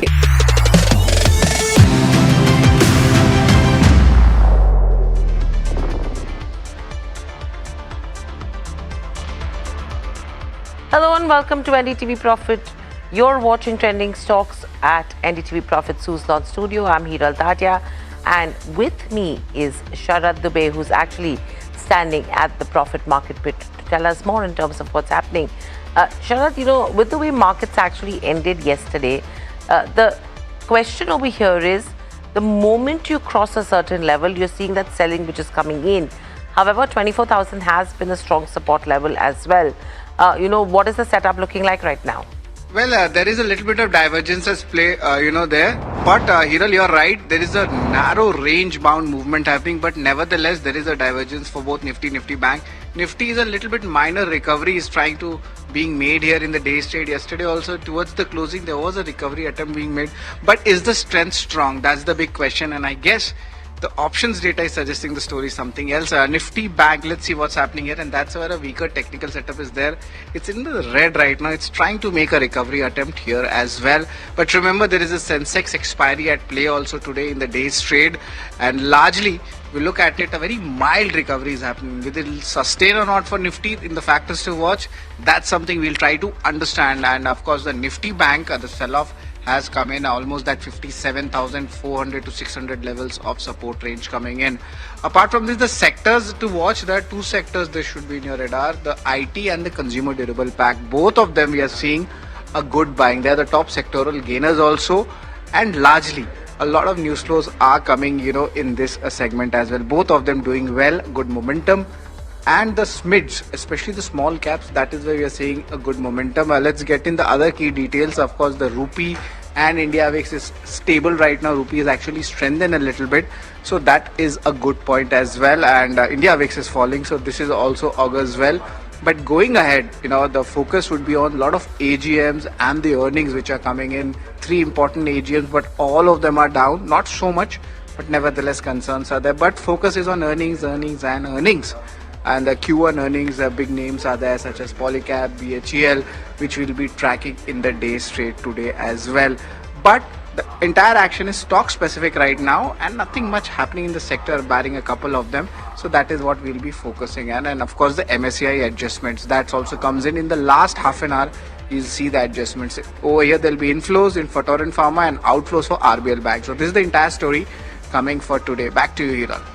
Thank you so much for that. So interesting moves that you're seeing in the markets. Let's also look at the sectoral heat map, and then we'll just look at the Nifty 50 contributors for today, because that will give you some bit of an idea in terms of sectors which are actually moving in trade. If we can just have that one on the screens as well as we speak. In terms of sectors, consumer durables 1.5%. IT is bucking the trend today as well, along with auto and FMCG. What's not really doing well is real estate, which is down 0.4%. In fact, there is profit booking which is coming in with regards to real estate names over the last couple of days. There is profit booking coming in the financial space as well. So look at the PSU Bank Index, look at Nifty Financial Services, look at the private bank index as well, and you have defense, which is absolutely on the borderline along with metals. So that's what the sectoral heat map is looking like. But first up, in terms of the watch list, Dixon, Keynes, Amber, all of these companies are in focus, and this is because the mobile PLI 2.0 scheme has got the cabinet note moves coming in there as well. You have HDB Financial, which is reacting to numbers. That stock is down nearly 0.5% in trade. The profit though is up around 38%. HDFC Life, the first quarter AUM has gone up around 13%, but the street is not really happy with it. That stock is down in trade. MRPL 8.5% up move, and that's because the company has actually turned profitable on a year-on-year basis. So that stock is in focus. Moving on, let's go to the next ME. That's stock is actually seeing some smart moves in today's session, 6.5% up move coming in there. But before that, ICICI Lombard, the net profit is down 46% on a year-on-year basis. Jana Small Finance Bank, that stock is up 4.5% on the back of numbers, but the profits have gone up 52%. Ether Energy continues to buzz and trade for a second consecutive session. In fact, today is slightly under pressure. There is profit booking coming in, and this is on the 1,300 crore QIP launch that has happened. Hindalco is in focus as well because Kotak Securities has upgraded the stock to a buy from a reduce. So it's a double upgrade coming in for a Hindalco in trade, and that's the reason why that stock is in the positive. Abacus Investment has bought nearly 1% stake in Mrs. Bector's Food. That stock is up nearly 14.5% as we speak. So smart moves coming in there, and you will see a deeper dive in terms of what's happening with the Mrs. Bector's that Mahima will bring to us in the market close today. Adani Energy, wherein Morgan Stanley has maintained an overweight, that stock is up in trade. Hind rectifiers, second consecutive session of gains, 21% in 2 days, and the stock is trading at an all-time high. ABB is up 8%, and this is because in the second quarter, ABB Global has come out and said that India order inflow is up 81%. The commentary coming in from ABB Global is something which is seeming to be positive, and that is having an impact on Siemens as well on the back of the global parents' positive India commentary, that rub-off effect coming in on a Siemens India. Eternal, where Blinkit is outperforming peers in terms of numbers, and that's why that stock is slightly under pressure now, 1.5% in spite of that positive announcement. Wipro, the guidance upgrade expectation is what everyone is watching out for in terms of Wipro ahead of numbers. Likewise, a Tech Mahindra is also buzzing in trade today ahead of its numbers, along with the BHEL, where a double-digit revenue growth is what the street is expecting, and BHEL is also up in trade. Powerica, 2.5% up move, and this is on the SECI order win. NTPC also is up in trade on the back of the SECI order win, so watch out for both these counters. Himadri Speciality, in fact, we just did a Know Your Company on NDTV Profit, which you can catch on television in the evening or on our social media platforms. But strong performance in the core business is what they have reported. Jupiter Lifeline, the promoters have released a 1 crore pledge in terms of shares, and that's the reason why that stock is also trading in the positive. So an exhaustive list today in terms of stock movers. But Sharad, over to you to take the rapid fire. Well, thanks a lot, Hiral, for that. We are joined in by Lakshmikant Shukla. Good afternoon, Lakshmikant. It's always a pleasure to have you. The stock, first one we'll discuss is Mrs. Bector's Food. After a long time, we are seeing ace investor Sunil Singhania's company Abacus taking position, almost 1% stake buying, and today also it seems like there's a good follow-up buying happening in this counter. The risk-reward ratio is too attractive because there's a massive fall from its one-year levels. Today is an up move. Do you think that this up move will continue in the coming days? Yeah, good afternoon, Sharad. So starting from your first question about this stock. So although stock has seen decent amount of correction, but today it has showing positive momentum, and it has surpassed its previous swing high of 191. I think that would be the level to watch it out for this stock. If it gets close above this level, I think we could see some more momentum, and then after it we will see positive momentum in the stock toward the levels of 205 to 208 kind of zone. So I think one should wait for this close. If it gets close up the levels of 191, then I think that would be the good level from where one can initiate long position for the target of 205 and keep the stop loss of 178 on the downside. Lakshmikant, your views on Hind rectifiers? Any momentum play here? And if yes, can somebody take a position fresh? I think one should avoid at current point of time because it has seen a good amount of surge, but in today's sessions it has formed long leg doji kind of pattern, and it is facing resistance around the zone of 1400 to 1380. I think if it crosses this level, then after it will resume its upside momentum. If someone have, I think he can wait with the stop loss of 1270, but I would not recommend any fresh buying at current levels. Right. Is there any kind of a signs of a breakout happening in Eternal stock here? After a long time of consolidation, we are seeing some action happening in this counter now. Eternal has given a good breakout and surpassed its 200-day SMA also, but for last few days it has also witnessing some sort of profit booking, but still trading above its long-term moving averages. So I think as long as it holds this level of 275 to 280 zone, we will remain positive. Fresh breakout could occur once it surpasses the levels of 300, then one can expect the target of 320 in Eternal. Right, ahead of BHEL's earnings, any trade can be made here? If you could see that on the charts. In yesterday's sessions, BHEL has given cup handle breakout on the daily chart and still trading above the same. I think one can initiate long position even at the current levels. My view is positive, and I am expecting the target of 428 to 435. First target will be 428 and second target would be 435. One can keep the stop loss of around 405. As far as it holds this level, one can expect this upside breakout. Right, two stocks I'm giving you, NTPC Green and the second one Powerica. Both of them buzzing on order wins coming in from SECI. Of course, both of them have a smaller history, but looking on the charts, which is looking more attractive right now, Lakshmikant? I think if and going from few days it has been trending over with the formation of person. So I think consolidation breakdown could be seen in NTPC green below the levels of 90, and then after we will see more correction. So I think I do not track power share, so I cannot comment on it, but NTPC green might be negative. Right. Of course, a little bit of a technical error was there on this. If you could just give in your views again for Powerika and NTPC Green, Lakshmikant.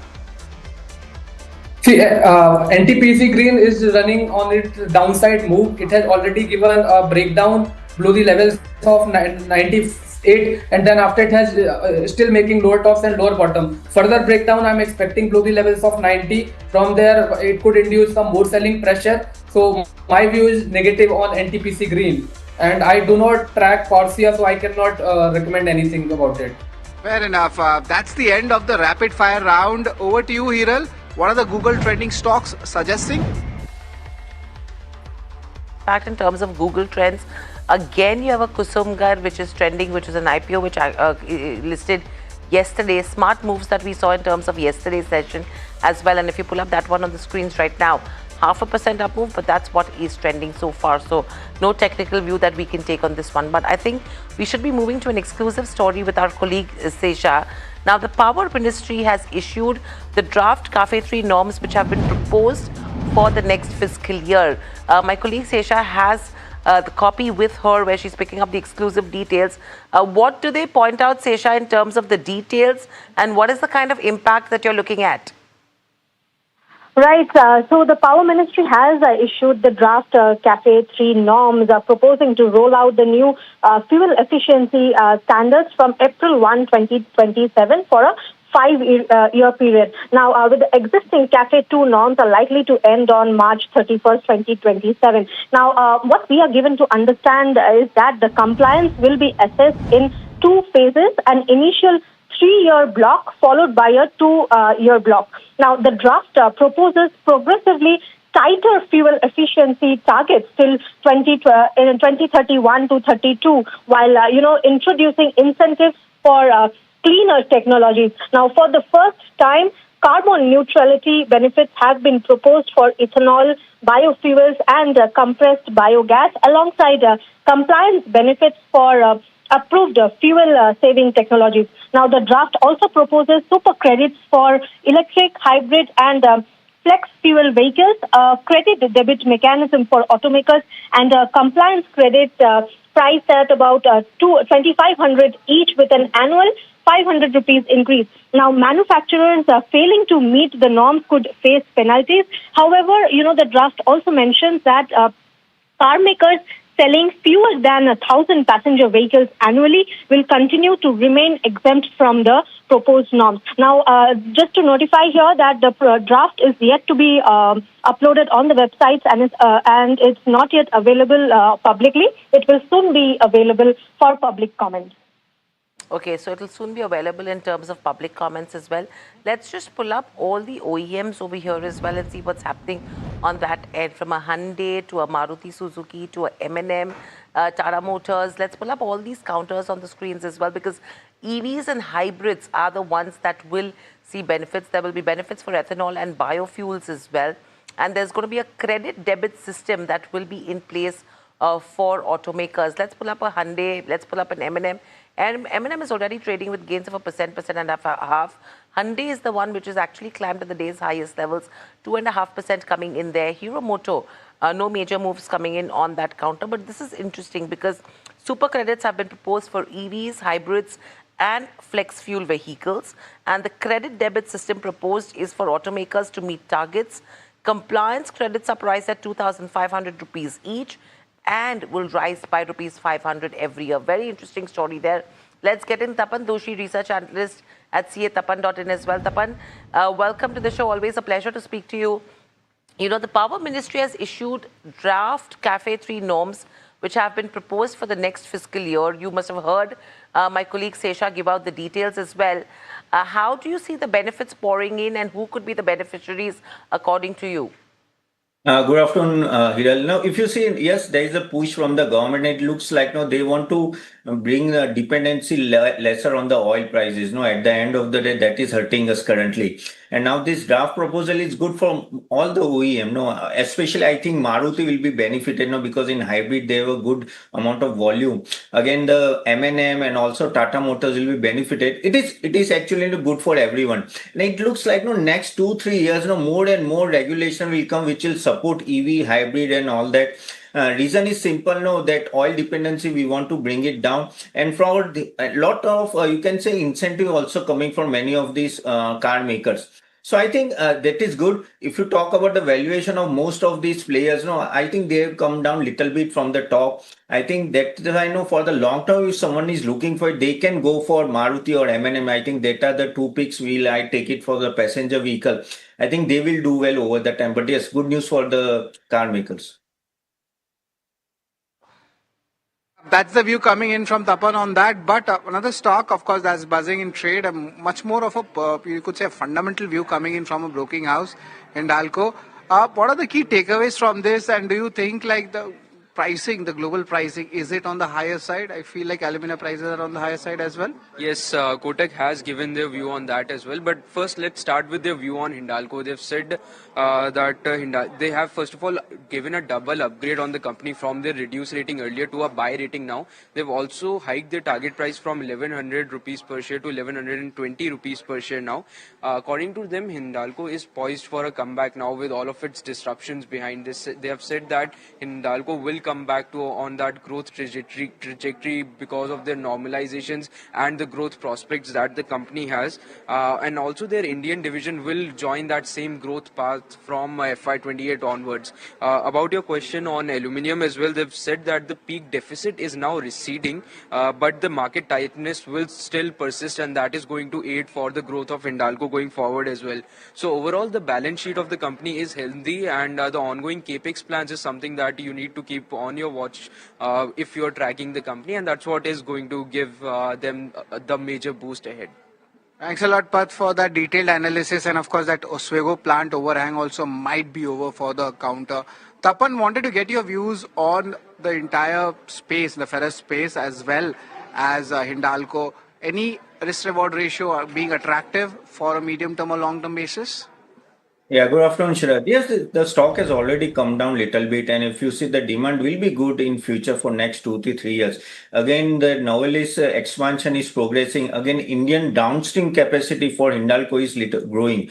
If you see the value-added products are increasing. Also, now in future, EV infrastructure demand is supportive. The only thing is, we have to see the energy cost fluctuation that will may hit the margin. But I think if you see the net debt is reduced substantially for no Hindalco. So I am positive on this stock. I think at this level or in a deep for the long term, I think you can take position. Apart from this, very important news flow coming in from Adani Energy Solutions also, and Varsha is tracking this space. Varsha, what's the big announcement? Well, it's a brokerage note, I would say. Morgan Stanley has actually maintained an overweight on Adani Energy, and they've also raised the target price. Now, what they're saying is, one is that the MS believes that India is emerging into a super cycle of power demand, and Adani Energy is one of the key beneficiaries when it comes to this. They are already leader in the power transmission business, have a strong position, when it comes to the fast-growing smart metering segment as well, and they are also building capabilities when it comes to data center, and hence because of all this, they've actually raised FY27, FY28 EPS estimates by around 9 to 26%, and they are also forecasting 39% of PAT. So overall, because of these reasons, actually MS is very bullish when it comes to Adani Energy. Thanks a lot, Varsha, for that detailed analysis. And of course, there is a standard disclaimer also, which we'll put it out. But Tapan, a quick view on, of course, Adani Energy and Adani Group of stocks. The technicals have shown that a good momentum is happening here. If you had to pick up, any Adani Group stock, which would be that? No, I like Adani's energy solution also, because transmission shortage is there already. Again, their smart meter rollout is quite good. Order book is also robust. Again, distribution business is growing. So I'll go with Adani Energy Solution. It's a safe stock. And another stock, if you want to go, I think Adani Port is the other stock. Now, I'll look at it. I think both the companies will do well in future. That's where Adani Energy goes. Now, ABB India, that stock is in focus. Let's pull up that one on the screens because ABB India is also having a rub-off effect in terms of your other capital good companies. And that's because ABB global commentary with regards to India orders has been very strong in the second quarter. In fact, Somit Sarkar stands by to tell us more in terms of what's really the commentary telling you and what would it actually mean for ABB India as well. Somit, over to you. Well, yes, ABB Global came out with their numbers today at 10:30 in the morning. And in that presentation, the only key point to watch out for when it comes to the India numbers is the order inflow number. Now, as per the presentation, the India business order inflow has grown nearly 81% on a YY basis. Now, this is nearly 4 times compared to what the analysts were expecting for the second quarter of 2026, that is the June-ended quarter. Now, for that, analyst estimates for ABB India order inflow growth was just 20%, and they were expecting the order inflow number to be close to 3,645 crore rupees. But as for the global company, the number has grown nearly 81%, and hence this excitement coming into the share prices of ABB India. And at one point of time, the stock had locked in on a circuit of around 10%. But do remember that this strong order inflow number that we are seeing is coming off on a low base. Now, in the second quarter of calendar year 2025, ABB India's order inflow had fallen by nearly 12% to close to around 3,036 crore rupees. Hence, because of this low base, we are seeing this high number of 81% growth. But if we imply the 81% growth on this number, then the implied order inflow number that we get suggests a growth of just 27% on a sequential basis. But again, that number is also higher compared to what the street was anticipating. Now, here is a trend of how the numbers or how the order inflow numbers has been for ABB India. Now, for this quarter, they're expecting a growth of 81%, which is the highest that we are seeing since the second quarter of calendar year 2022. And last time when the 81% growth was reported by ABB Global for the India unit, actual number that India unit had reported was around 64%. So even if 64% is the growth that ABB India reports for order inflow in the second quarter of calendar year 2026, it will still be higher compared to what the analysts had penciled in at around 20%. So numbers will be out, I believe, on 31st of July. So it will be important to track what is the order inflow number that comes in for ABB India right now. Okay, so that's with regards to ABB India as we speak. Thank you, Somit, for that. Tapan, what do you make of the commentary that has come in from ABB Global for ABB India and its rub-off effect to analyze what could happen in terms of the capital goods space? See, last quarter result of ABB India was not so great, and that's why the stock corrected a lot. Now, the what update came, no, it's quite encouraging. Again, electrifications remain strong, so they will have a strong order book. Data center orders also slowly gradually may come. Again, if you see the automation capex is also going to be there. For ABB, orders will not be a problem. I think the execution we have to see and how they are able to control the margin, because last time the margin hit a lot. So yes, the stock has already moved up, but I'll still wait for the more updates and then take a position. I think there are better stocks in this segment which one can look at it. So just wait for the more clarity and no results, then one can take a position. Right, so we need to wait for more clarity before you take position when it comes to ABB. Another important stock is Wipro. It will be coming out with its numbers, and Jasmeet is here with a quick preview. Jasmeet, what are the key numbers? Well, in terms of the key numbers, we're expecting a weak quarter from Wipro in this particular quarter. We're expecting a CC growth to see a downtick between negative 1.5 to negative 1%. Now, in terms of the key focus, what we'll be watching out is the overall guidance. Given in the Q4, the company had guided for a range of -2 to 0%, and now brokers are penciling the range might increase and become positive, and we're estimating a positive 1 to a negative 1%. Well, apart from that, the focus remains on the overall AI deflation, AI revenue, the commentary the company makes on the BFSI segment, given the BFSI was weak for the company in the previous quarter. Thanks a lot, Jasmeet, for that. A quick view, Tapan. I know IT sector is not one of your favorite sectors, but if you had to choose something in the mid cap or the large cap, will you take or advise any positions? Well, talking about especially for Wipro, no, I'm not expecting a great result. Even Street is not expecting, but we have to see how will be the guidance and how will be the order win from here. Whether they are able to know in BFSI sector how they are going to do it. Again, talking about whole IT sector, no, Sharad, no, still not no favorable peak currently. I think there are a lot of news which is going against IT sector. So we'll wait and maybe 1 or 2 quarter after that, no, who will be the winner, that will come to know. But currently, no. Okay, so that's with regards to IT. That's an interesting comment. Neither here nor there, wait for the winner to emerge as well. But MRPL, interesting set of numbers that have been reported, and the stock has cooled off from the day's highest levels, but still sees gains of a little over 8%. It's a strong quarter that they have reported, but the revenues have seen a growth of around 60% coming in there. EBITDA, though, is down 26%, and your net profit number has inflated to 915 odd crores versus 110 odd crores. Now, the reason why the profit number has been this high is because it includes a one-off income of almost 470 odd crores, and this is related to a revision with regards to certain petroleum prices. Secondly, if you talk about the calculated gross refining margins, which is the GRMs, that has come in at $8.3 per barrel. And this is better given that there was an inventory loss, there was windfall tax on exports, and the RTP freeze. Now, if you're talking about the inventory losses, these were mainly on account of the fall in crude prices during the end of the quarter, and this is at the ease of the West Asia crisis when we saw, crude prices coming off those $120 to $130 per barrel to $70, $80 per barrel. That's the time where this has come down.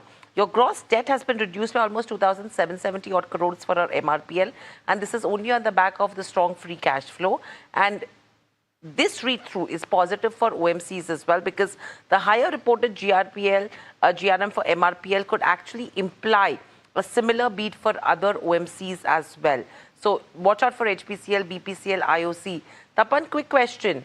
MRPL and the read-through that you see for other OMCs basis these numbers? Yeah, one can hold this stock now. If you see the numbers are okay, GRM recovery is going to come hopefully. And if you see the capacity utilization is going to improve by next year. Petrochemical integration now, if you see, supports the margin overall. So yes, crude is actually declining year on year. I think at this level now, one can hold this stock for a little bit longer. Okay, so that's with regards to where MRPL goes. Interesting take coming in there. But thank you, Tapan, so much for joining in. Always a pleasure to speak to you as well. Thank you from Sharad, the team that put the show together, and myself. That's an end to this session of Trending Stocks. Lots more lined up on the other side. Please stay tuned.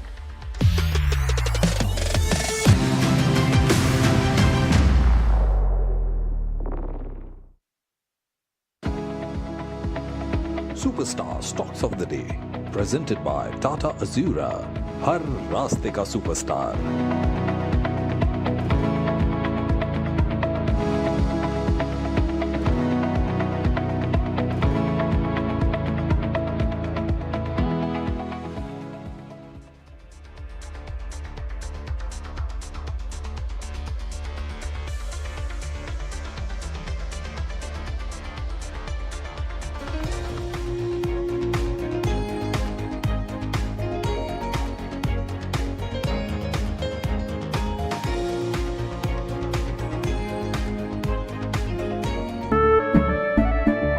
केसरिया से मन जोगी हुआ रे, दिल झूमे देखो मतवारा हुआ रे, केसरिया से मन जोगी हुआ। हर पल मनाओ केसरी त्योहार, विमल बोलो जुबां केसरी. We are over, Jimmy. Hey, life में स्क्रैचेस तो आएंगे. गाड़ी के स्क्रैचेस को तो कॉस्मो पीपीएफ संभाल लेगा. आप अपना देख लो. अंबा शक्ति प्लांट की वर्ल्ड रेनाउंड टेक्नोलॉजी देती है स्टील को ज्यादा ताकत हर बार. अंबा शक्ति SDTMT. याद है ना मैंने क्या सिखाया था? सिल्वर के लिए स्टर्लिंग मार्क, गोल्ड के लिए हॉलमार्क और मस्टर्ड ऑयल के लिए सिर्फ पी मार्क. इस बार तो माँ से भी बेहतर बना. P-Mark, the mustard specialist since 1933. बरसों से सरसों. कुछ तो बात है इस दिल में. Ready for the next big IPO? Apply for it on Grow. Open your free demat account, check all IPO details, apply easily in a few taps. And that's it. Download Grow now for stocks, mutual funds and IPOs. Investment in securities market are subject to market risks. Read all the related documents carefully before investing. India Inc.'s most respected names chose India Inc.'s best and brightest. I'm delighted to be chairing a committee of such distinguished fellow businessmen, bankers. It's just lovely to be back on this NDTV jury. I have been a fan of NDTV for a long time. Many of the nominees are extremely close together in terms of what they've done. I think it's also important. Benchmarks retreat from days high, but the Nifty manages to hold near 24,100. Sensex gains more than 220 points as well. Nifty IT stages a rebound after ending a two-day losing streak as well, with auto, oil and gas in good shape. Realty, financial services though on the back. And IT stocks bounce back, snapping a two-session losing streak. Like I mentioned, softer US inflation and optimism ahead of June quarter earnings helped lift sentiment across the sector. ABB India buzz in trade after ABB Global reports an 81% year-on-year jump coming in when it comes to order inflows from the India region. That was well above street expectations of close to 20% growth. EMS stocks, meanwhile, in the spotlight, with Dixon Tech a top gainer when it comes to Nifty mid-cap as well after the cabinet clears a 62,500 crore mobile manufacturing scheme. The move aims to boost local component production, deepen domestic value addition and strengthen export competitiveness.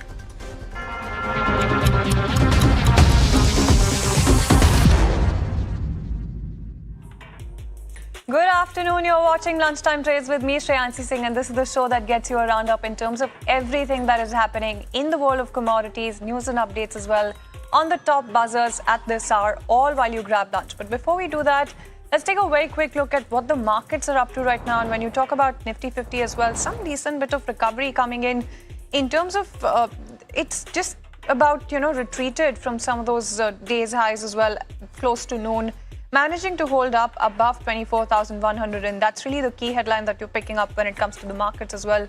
When you talk about Sensex, it's actually a deeper shade of green as well when you talk about Sensex, with that 200-odd point gain also coming in. When you talk about some of the sectors that are in focus, something like IT is, of course, in focus on the back of snapping that two-day losing streak as well. So IT in good shape, 1.5% uptick coming in. And the top sectoral gainer as well. So you do have media, auto, FMCG, consumption, oil and gas, all of those sectors holding up quite well against the backdrop of something like realty, financial services, PSU Bank, as well as bank and defense being a little bit on the back foot as we speak. Now, when you talk about the entire list, let's quickly pull up the list of gainers when it comes to Nifty 50 as well, because that's why you're seeing quite the interesting move play out.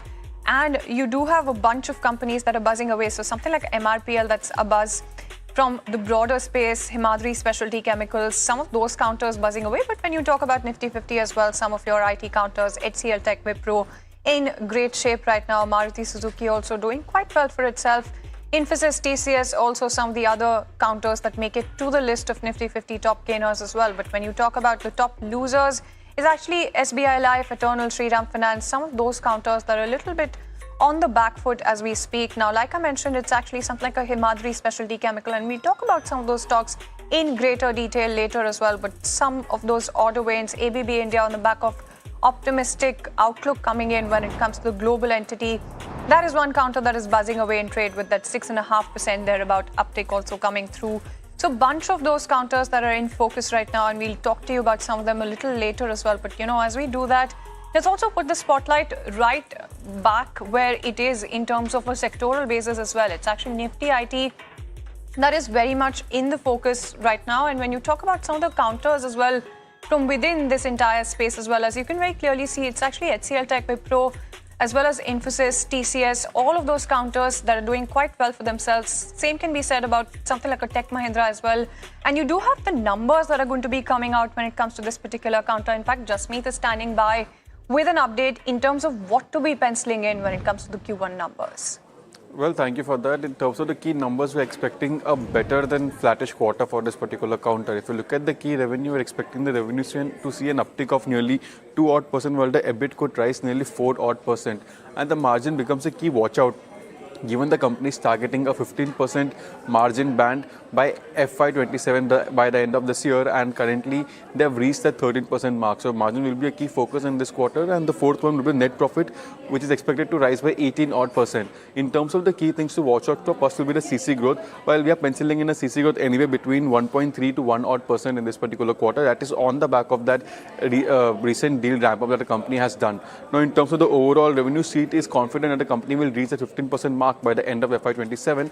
And the third aspect will be the telecom business. Now, we have seen that Accenture reported its number recently, and the communication segment for that particular company was doing really well. And given Tech Mahindra gets most of its revenue from communication segment, so we're expecting telco business to do well for the company. But apart from that, the commentary on the non-telco business becomes a key. When we look at the other key aspect, we're estimating a deal win anywhere between $800 to $1 billion. While in terms of the overall commentary, the management also had stated in FY26 that they were stating FY21 was a turnaround year for the company, while FY26 was a stabilization year, and FY27 is a year of acceleration. So any growth from year on will be something that will be focused very crucially for Tech Mahindra. Absolutely, and same can be said about the rest of the IT pack as well. Thank you so much, Jasmeet, for joining us with that update nonetheless, because 1% uptick thereabout coming in when you talk about Tech Mahindra, and it's actually some bit of a decent set that you can be expecting when it comes to margins that might extend recovery. Profit as well, about somewhere close to 19% uptick that we're penciling in. So decent set of numbers, seems to have perked up the stock as well, and moving very much in tandem with the rest of the entire IT pack as well. But moving in tandem, mentioning that as well, let's also talk about the entire oil space as well, oil prices that are buzzing away in terms of that uptick that you're seeing coming in on the back of fresh US strikes that are really intensifying some of those geopolitical tensions. Right now, of course, holding on a little bit closer to that $85 a barrel level, and that's the key headline that you have in terms of that level really being thereabout being maintained. Now, when you talk about some of the factors as well, when you talk about oil prices, it's actually very important to take a look at everything that has been happening in terms of the shipping disruptions as well. And that's something that seems to be tightening global oil supplies. You do have the Hormuz traffic that is really remaining well below normal, and that's also quite the concern when it comes to oil prices. Speaking of gold as well, in terms of the factors that you should be watching out for, of course, it's Middle East tensions that makes it to the top of that list as well. But other than that, it's actually elevated oil prices that are clouding some of that rate outlook as well, and Fed policy expectations that do remain a key driver as well. But let's also get you a quick check going in terms of all of those insights as well at the very start of the show. You do have Anuj Gupta, commodity expert, joining us right now. Thank you so much, Mr. Gupta, for taking time out and joining us in a very good afternoon. Not a very good afternoon when it comes to oil prices, but not a bad one either, with that $85 a barrel level for Brent very much being in sight as well. Yes, good afternoon. Lastly, we discussed that due to the geopolitical tension, crude price may, go higher, and we have seen that now WTI is trading almost $80 and Brent is trading around $85. So this was due to the geopolitical tension, blockage of shipping, and even the taxes of 20% on the tariffs. So that will be positive for the crude oil prices, and due to this, we saw that crude prices increase sharply. The main concern is that the blockage of the Strait of Hormuz will impact on the crude oil prices. Absolutely, that's one of the key factors to really watch out for, especially with Hormuz traffic really being very much affected, right? But going forward as well, what kind of price levels are you then keeping in mind? And do you also expect these kind of elevated, higher for longer prices? And this is a discussion that we've been talking about for a while. It is back to the spotlight yet again. Higher for longer oil prices, is that on your radar as well? Definitely, we are expecting that crude price may test. If you talk about the WTI, it may test $85, $88, and Brent may test $90, because there is a supply disruption again, and we have also seen that the geopolitical tension is increasing day by day, so that will impact on crude prices. However, OPEC Plus members and UAE is both are ready to increase the production, but I think it will not impact so much on the prices. But the current situation, geopolitical concerns impacted, on the prices, and price may move from here. Absolutely. And in terms of the risk premium as well, just wanted to try and understand if you think that, any other levels for prices, what's your upper limit when it comes to prices, right? Because in the near term, you're mentioning $90 a barrel as well, but going forward as well, in the near term, how high do you think prices could really go?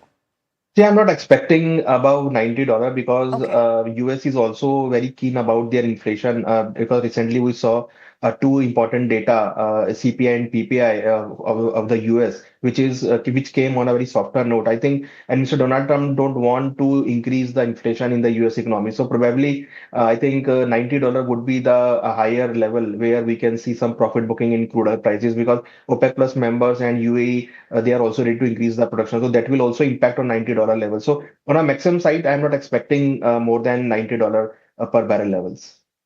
All right, so that puts things into perspective in terms of the kind of price levels that you should be watching out for as well when it comes to oil prices. Same for gold as well. What are you then expecting? It seems to be hovering close to that key $4,000 support level for quite some time. Do you see that being sustained as well? See, currently I'm not expecting so much rise in gold and silver prices because inflation is there and Fed meter is indicating that the interest rate increase expectation is more than 70%. So that will be impact negative on the gold and silver prices. However, central banks are buying gold, but retail demand is not there, and we saw a huge outflow from the gold and silver ETF. So that will impact us negatively. However, the latest upcoming Fed meeting will be in the focus for the gold and silver prices and expecting little bit more correction from here also. No, absolutely. Just also wanted to, zoom out a little bit, take a look at the entire de-dollarization trend. Do you think that that has really weaned off right now? Because, of course, there is a stronger dollar, and that's been the case off and on for quite some time right now. So do you think that de-dollarization is a factor that the gold market is looking away from? Definitely, de-dollarization factor is no more, I think, and the supply and demand of gold is all also abolished. So I think, and even dollar index is trading almost 4 month high level, and bond yield also increasing. So that both are putting pressure on the gold prices, and the money is shifting from gold to another asset class. Absolutely. And, just to also put things into perspective for people who've been waiting for fresh buys, right? What do you think that they should be doing right now? Should they sit on the sidelines for just some bit, wait for a little bit more of a correction to happen, and then sort of join in? Or do you think that the time is ripe for fresh buys? I think investor who want to start investing in gold, they can wait for some time till the upcoming Fed meeting because longer term perspective is gold for I think it is would be a positive. But I think on that level around $39 or $38 odd level will be a very good level to enter in the gold market. So I think wait for some time, and if it's test $3,900 per ounce or $3,800 per ounce, that would be a range where one can start investing in the gold. No, absolutely. And you've been actually pretty spot on when it comes to silver as well. So just quickly wanted to try and understand what you think about silver prices as well. Do you also still expect them to be moving in tandem with gold prices? And in terms of fresh buys as well when it comes to silver, do you think that investors should be taking that bet right now on silver as well? I think yes, silver is trading as per the tandem with the gold, and due to the higher dollar prices, silver is also diluting their safe haven asset class. So I think we can expect some more correction in silver also, and it may test I think $55 to $52 per ounce. I think these are the level where one can start investing. On the current time, I think one should wait because silver breaking their support level, and I think there would be some more correction over here. No, absolutely. And right before we let you go, I just quickly wanted to get a word in when it comes to copper as well, because you do have, copper output that's showing some signs of cracking as well elsewhere in the world as well. And you do have annual production for some of the key companies really falling. You do have a shutdown over a security risk as well that you're looking at on the horizon. So against all of these supply concerns that seem to be mounting, do you think that copper right now is also making for an attractive bet right now? See, definitely it's looking attractive, but currently there is a no demand in the physical market due to this war situation. So, and even all the the supply disruption are I think discounted in the prices. So I'm not expecting so much a higher level from here because the demand of the copper as an investment or as a the industrial metal is going down. So I'm not expecting so much higher copper prices from here. Expecting little bit correction in the copper prices, and I'm expecting profit booking may be seen in the copper prices also. No, absolutely. And thank you so much for putting all of that into perspective, Mr. Gupta. So there you go. That's the entire outlook coming in as far as oil, gold, silver and copper are concerned. But let's also move on and talk about Raymond Realty that is in the spotlight as the stock is also down more than 1.3%, 1.4% thereabout right now, as of now. And you do have the company that has strengthened its Mumbai expansion strategy by signing its 8th joint development agreement as well, marking its entry into South Mumbai. In fact, you do have Mahima who caught up with Raymond Realty's Harmohan Sahni as well about the outlook coming in for FY28. Let's go across and listen in. We are now joined by Harmohan Sahni, who is the CEO and MD of Raymond Realty, joining us now. Mr. Sahni, thank you so much for taking out the time. My first question to you is with regards to this new JDV being announced.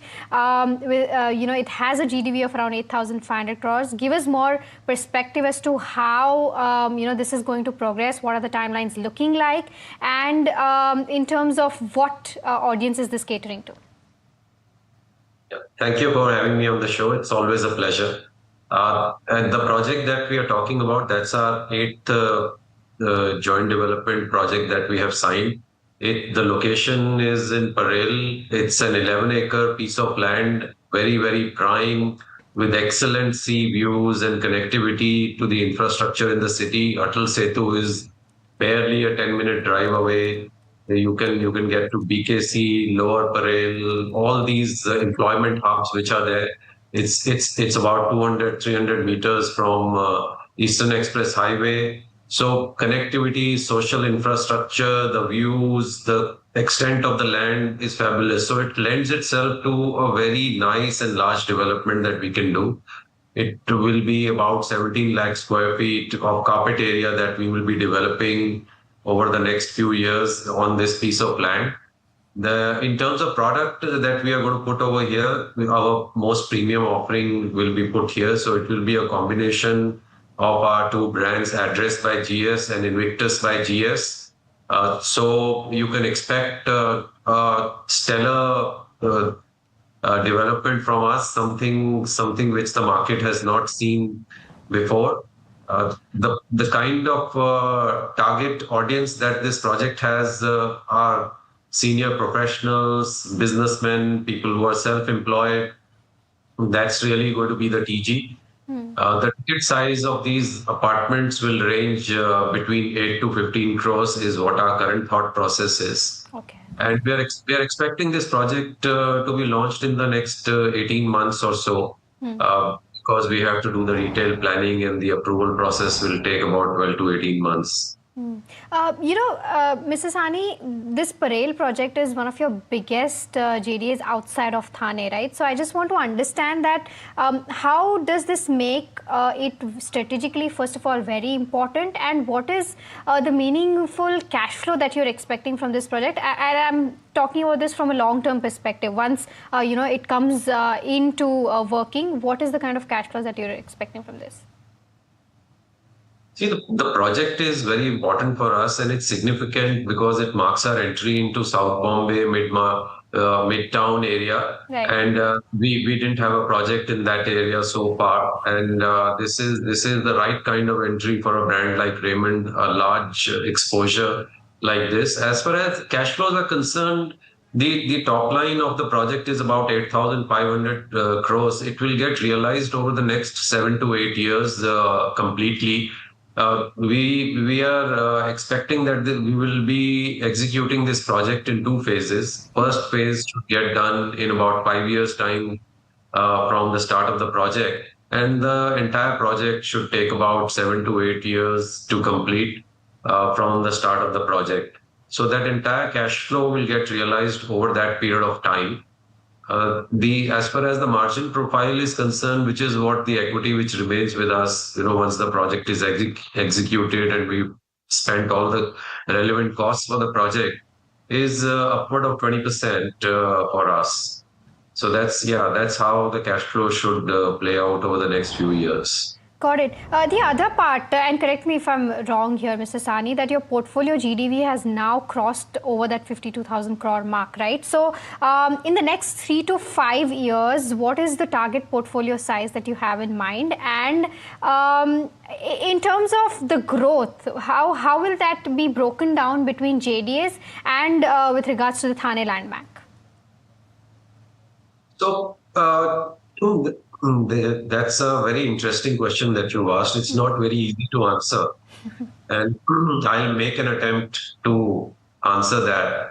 The way we see it is that growth is not just in the portfolio that we are looking at. Portfolio is a result of how we see the market. And for us, growth really means what's the growth in pre-sale number, what's the growth in the turnover that we will be doing, and what's the growth on the bottom line in terms of EBITDA margins and PBT and PAT. And once we look at the way the market is growing, which is based on how the economy in the country is growing, we are currently targeting an upward of 20% growth on pre-sales and our turnover, including the bottom line. And that's the guidance we have given to the market, that you can expect that from us at least for the next 2 years. And our reading of the market is that the market is currently going to hold where it is. It looks pretty strong even now. But of course, it's a cyclical business, so there will be a down cycle which eventually will come. Nobody knows the timing of that. But we've been in an upcycle for almost 5.5, 6 years now. Typically, these cycles last about 8 years. So, but despite that, we are looking at maintaining our growth momentum, because the kind of exposure that we have taken is all in deep markets, and we priced our product correctly, and affordability will remain in all our projects. That's our strategy and view. So the portfolio will grow in line with where this growth is going to come from. So we are not targeting that this 50,000 will become 100,000 or 150,000. So the way to see is, what would it take to give us the kind of growth that we are expecting in our P&L and balance sheet, and whatever portfolio is needed for that.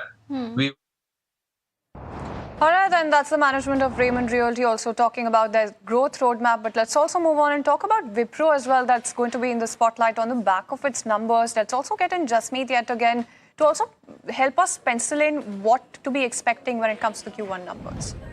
Well, thank you for that. For Wipro, we are expecting another weak quarter for the company. If you look at the CC growth, we are estimating anywhere between -1.5 to -1%. Well, the company had guided for -2 to 0%. So the CC growth is expected within that. Now, in terms of the key numbers, the revenue could see an uptick by roughly 1.5%, while the EBIT could decline. Further, the margins could see the pressure and see a downtick of nearly 77 BPS. In terms of net profit, even that is expected to decline in this particular quarter, and that could see a downtick of about 2%. While the key crucial thing to watch out in this quarter is the guidance. While there are a few brokerages like Nuvama and Jefferies which are penciling in the guidance range between +1 to -1 to +1% in CC growth for this particular quarter, while something like a Citi is estimating -0.5 to a +1.5 in this particular quarter, and that is on the back of that new acquisition that the company has completed in the Q1. Now, if you look at the other key highlights, we'll be looking into the overall deal wins for the company, of how that's ramping up, given it was a slowdown we had seen in the Q4 in terms of the BFSI, so how that is going for the company, and also the geographical split. Apart from that, the commentary with regards to the AI revenue, AI deflation, and any further update on the overall environment would be a key watch out. But apart from that, the overall guidance for the Q2 remains a key watch out for this particular counter. Absolutely, and thank you so much, Jasmeet, for joining us with all of those details. Some other stocks that are buzzing away in trade, something like a Himadri Specialty Chemical up about 7%, Mrs. Bector's Food as well, 11.5% uptick coming in for that particular counter as well. In fact, Pat is joining in with a summation of that entire list that he has in terms of all of the counters that are buzzing away. Yeah, so 4 stocks that are buzzing in trade right now. The first one is Himadri Specialty Chemicals. The stock is on a 6-day gaining streak, gaining almost 7% today. In fact, in the last 2 months, the stock has gained over 30%. And the reason behind today's move is that the company has reported very strong Q1 numbers, with revenue growing at 28% and PAT also growing at 27% year on year. Apart from that, the company has also announced a capex of 240 crores. The next one is Powerica, which is also on a 2-day gaining streak. And the reason why the stock has moved today today is because they have secured a bid for a 100 megawatt wind power project with a tariff of 3.85 rupees per unit.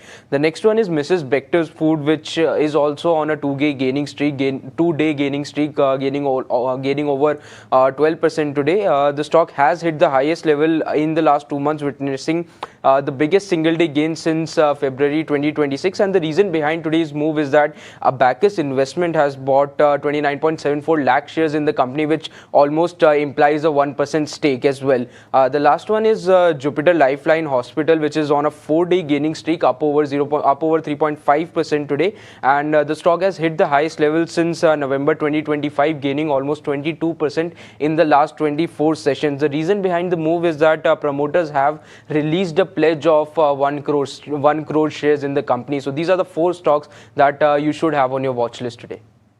And thank you so much, Pat, for joining us with all of those details. Let's also zoom out from the entire picture in terms of some of those counters that are buzzing away and put the spotlight on the commentary coming in from the International Energy Agency as well, that has warned that the global economy could face a fresh shock if the Strait of Hormuz crisis is not resolved within weeks. So that's really the timeline that they're putting there. Attacks on shipping, thinner vessel traffic and disruptions to oil, gas and fertilizer flows are keeping markets on edge. That's also something that they're adding on, and they're talking about how one of the world's most critical energy routes are under pressure. Concerns over supply chains and global growth are once again moving to the forefront. The key headline that you're picking up here is that they're just talking about how in just a matter of weeks, the world is going to be in peril and there's going to be a supply crisis that they're really flagging as well in terms of the energy supply as well as shipping as well. But let's also move on and talk about JSWMG Motor, that is also in the spotlight. And that has also unveiled Adapt, India's first multi-new energy vehicle platform. The new architecture has been designed to support multiple powertrain technologies, and that's on a single platform. So giving the company really greater flexibility. When it comes to some of their product developments, you do have Adapt that can accommodate plug-in hybrids or range-extended electric vehicles, hybrid EVs, and pure electric vehicles as well. And the launch is really aimed at expanding the company's new energy vehicle portfolio. So that's something that you're looking at in terms of a wider range of cleaner mobility options when it comes to this particular company as well. But that's all the time that we have on the show for now. Thank you so much for tuning in.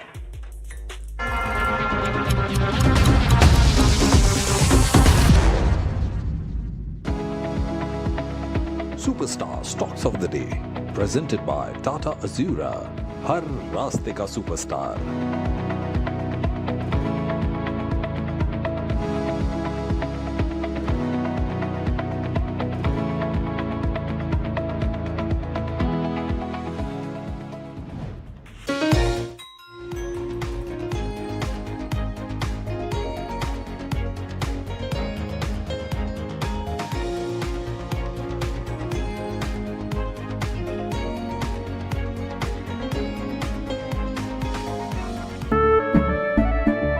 केसरिया से मन जोगी हुआ रे, दिल झूमे देखो मतवारा हुआ रे।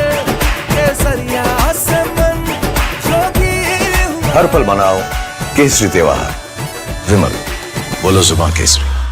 We are over, Jimmy. Hey, life में स्क्रैचेस तो आएंगे. गाड़ी के स्क्रैचेस को तो कॉस्मो पीपीएफ संभाल लेगा. आप अपना देख लो. आपका पार्सल फिर से हमारे घर पे आया है. कुछ तो बात है इस दिल में. माँ भी हमेशा पीमाक मस्टर्ड ऑयल में ही खाना बनाती थी. ये आपके लिए.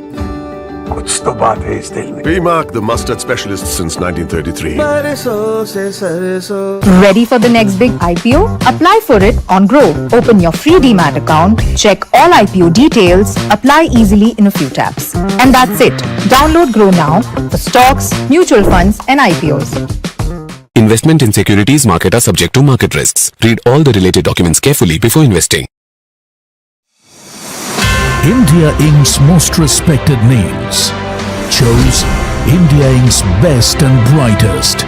These kind of awards and jury lineup you are truly giving it the right weightage. The eminent juries who are here, and that itself speaks for the commitment towards highlighting the advantage which India is having. What I'm looking for in this is that we should be awarding companies and individuals who have focused not only on growth but also on bringing good governance. Be part of the jury and vote on the people, the men, the women, the companies in India who have the right stuff is a great opportunity for us. Who will earn India's top business honors?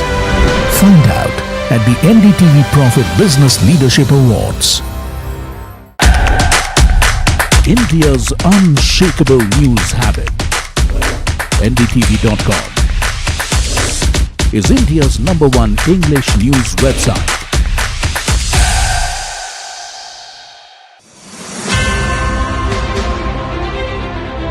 The entrepreneurship in India is currently defined by innovation, technology, more customer.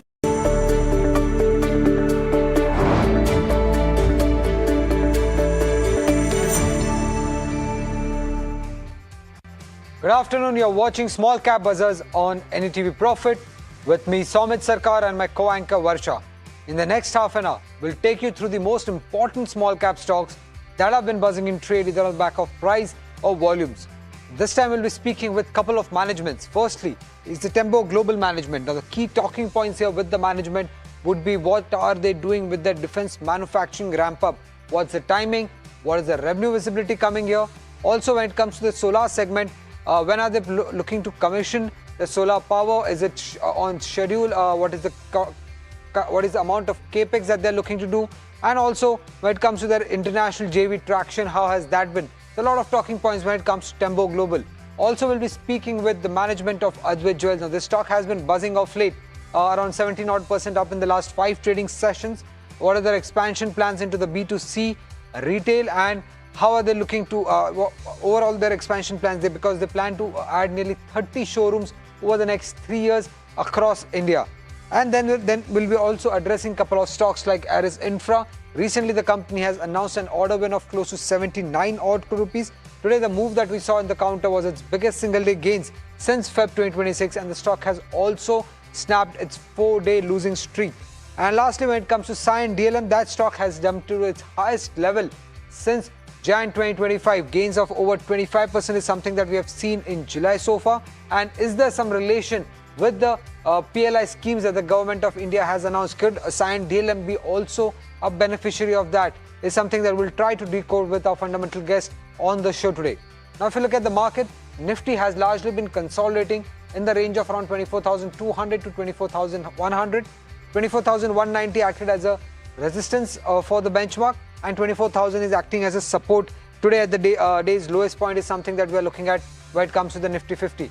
When you look at the sectoral indices here, on the losing side, we have Nifty Real Estate down around 0.1%, followed by Nifty Financial and Nifty Private Bank Index. Overall, the banking index is weak in trade.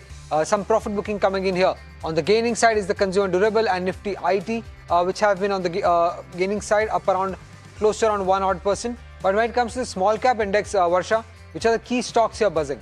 You have Novartis India, which is up in trade today. It's been few days, the stock is up almost. Novartis India is up almost 4% in trade. You have Ganesh Benzoplast as well, which is buzzing in trade, of course, on the back of strong volumes. Let's pull up the stock when it comes to Huhtamaki India. If you see, Ganesh Benzoplast is up almost 3%. Huhtamaki India is also buzzing, is up almost 5%. You have TCI Express, again, good volumes there. Bansali Engineering and Sequel Logistics is also. In India Pesticides is actually up on the back of company receiving EU approval for one of their fungicide, is up almost 3 to 4% in trade. On the losers side though, you have United Poly, Bombay Seed, Dhampur Bioorganics, which are sulking when it comes to small cap 250. Unipoly is down almost 3%, Bombay Seed almost flat, I would say. Dhampur Bio is almost down 3.4%. But one stock which is in focus, a recently listed one, is Advait Jewels. Company is mainly into bridal jewelry, but also venturing into B2C, number one, and also onto the everyday jewelry as well. But to speak about more on that, we are here joined by Mr. Nitin Gilara, who is Chairman and Managing Director at Advait Jewels. Sir, welcome at NDTV Profit. Pleasure to have you. Let me start with the B2C expansion, that you are doing. You want to expand with 30 retail showrooms across India. What's the update there, and what are the timelines that we can see a meaningful revenue contribution from your B2C business? So hi, thanks for inviting me on the show. In fact, we are planning 30 new outlets in next 3 years. We are already working on it and zeroing down on a few after this IPO, and we were working on it before that also. So the plan is exactly the same, 30 outlets in 3 years. And also, you also wanted to enter into everyday jewelry, since you are more into, customized jewelry, I would say, and into bridal jewelry. But during IPO, you said that you wanted to enter into everyday jewelry. What's the plan there? Have you started anything? Yeah, obviously. In fact, it was all going on before IPO also we were working on. The business is more design centric, and we are working on designs with the business is seasonal, as it's totally dependent on bridals. Now we are shifting it to Gen Z light jewelry. So at the time when bridals are not there, we are working on small pieces and we are getting good responses. Yes, we are getting orders from our B2B clients on those also. And about the B2C, yes, we are getting responses as we are sending through our social medias and all. We are just getting great responses. I feel this coming up new collection of small jewelry will be launched by August, as we are just preparing the whole collection. So we hope and we are motivated to come up to get the great response on that too. I wanted to understand if you have some target when it comes to revenue contribution from B2C, maybe not in FY27, but some kind of percentage that you might have, aspiration to when it comes to B2C, the contribution that you're expecting from B2C and from everyday jewelry as well. So when we talk about B2C, yes, we have a target to increase because B2B and B2C ratio before this was 20 and 80. We were doing 80% of B2B. We are not compromising on our B2B business also, but by increasing B2C, I think we have a target to come at least about 40% in the next year. As we are coming up with new showrooms, already 2-3 new locations are being zeroed down. So the work is already in process. And once the new locations come up, then we are interacting with the customers and clients directly. So I hope we will be doing great because even the new collection is going to be launched. There are 2-3 collections which will be launched in August. So we can understand the design-centric world, art world, the things will obviously move when the new thing will come. Okay, I wanted to understand this with you. Given the volatility that we have seen in gold prices, any impact on your inventory? Could we see any inventory losses, say for the last quarter of FY26 or in the first quarter of FY27? So yes, it's true. The gold is volatile. We need to basically, it's all depend on how you hedge your product. And we are using gold as a bonding product. We have other raw materials also. So we usually concentrate on keeping it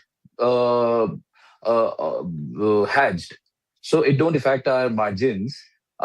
Yes, with the strategy, we are trying to make pieces which have lighter gold and more of stones and polkis. So it will make it more stable. Okay. Revenue growth has been at around 39%, I believe, the CAGR for the last few years. Is that sustainable even for the next 3 to 4 years? So now we have a bigger ground. Now we are debt free. Now we have enough more working capital. I feel that these are enough to give us energy to increase our business to a better level.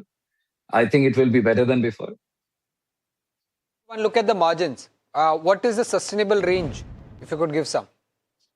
So basically, we are not compromising on our margins as we are getting responses from our clients. We are doing a lot of hard work on designing and artwork. So margins, I think it will not be compromised. On other side, when we'll shift to when we are adding B2C more, B2C obviously will give us a better margin because now we are going to an end user. So I think margins, as per, yes, one more thing is there that starting new showrooms or new outlets may consider some more cost. But obviously, when it will be for B2C, we will be getting better margins also. So most probably, we'll be maintaining the margins for future. Okay, so 30% of EBITDA margin is what you'll be maintaining for 26 and 27 as well. Because why I'm asking this is you said you want to have a 40% contribution from B2C, which is a higher margin one. So considering Yes. FY27 of 40% contribution from B2C, where does your margin will go to? So when we consider B2C 40%, yes, margins will go up, but there will be more cost addition for B2C. In B2B, we don't have to do few things which will be added in B2C, like we will be going for marketing more, we'll be spending more on our outlets, and there will be more manpower to be added. So anything which comes as an expense, yeah, the margins will obviously cover it. And we hope the margins will go up from the current margins. Right. And sir, a quick one. In FY25, you did around 80% of revenue growth. You are expecting to do better than this. Should we consider this as a benchmark that for the maybe for the next 2 to 3 years, what's the revenue growth that you're expecting? Yeah, basically, I tell you, our target this time again, we are seeing the bridal jewelry industry going well. By calculating it in a way that the business is growing and we are getting more demands, I think the growth will be constant. I think the growth will be the way it was before. We have few more plans to add a few more products in our jewelry. As I told in my roadshows and all, that we are adding blended jewelry now. That will help us in this geometrical locations addition in our portfolio. Like if we want to sell something in South, we are blending our jewelry with the South Indian jewelry so that we can produce something which will be appreciated by that location and they will be also added as our clients. So in the same way, wherever we are not able to reach, we are thinking of blending that particular location's jewelry which people like there and creating a masterpiece which is like amalgamation of jewelry with Jadao jewelry. So we are working on it rigorously, and I think most probably we'll be coming up with a new collection of that by August. I think so. It will be a new step on getting more business. Thank you so much, sir, for joining in and having a conversation with us. Thank you so much. Thank you. Well, this was Advait Jewels. Quite optimistic when it comes to the growth levers. But with that, let's also invite Sunny Agrawal, who's head of fundamental equity research at SBI Cap Securities. Sunny, welcome to our show. And this recently listed company, Advait Jewels, what's your thought on this? What should investors do? Yeah, definitely. I think a very significantly higher margin, predominantly because of a customized or bridal jewelry segment, and that is the reason we have. And at the same time, what I understand is that the fund which has been mobilized from IPO will be utilized to repay the debt of closer to 65 crore, and the similar amount will go for working capital requirement. So wherein the working capital cycle is slightly stretched for all such B2B players. So that should help them deleverage their balance sheet and should help them increase the PAT. Financial leverage is something which is likely to play out going forward. But having said that, post the recent run-up, now valuation seems to be fairly valued. So at the time of IPO, even we had a subscribe recommendation, and now post recent run-up, we feel that the valuations are fair. The other stock which we like from a B2B segment, apart from Advait, is Sky Gold, which is where the scale of operation is slightly larger. And going forward, the management has guided for a debt-free balance sheet. Operating cash flow is likely to improve going forward. So if somebody is looking to another stock among this B2B player, Sky Gold is one of our recommended stock in our list. Got that view. Well, time for a quick short break. Stay tuned to NDTV Profit.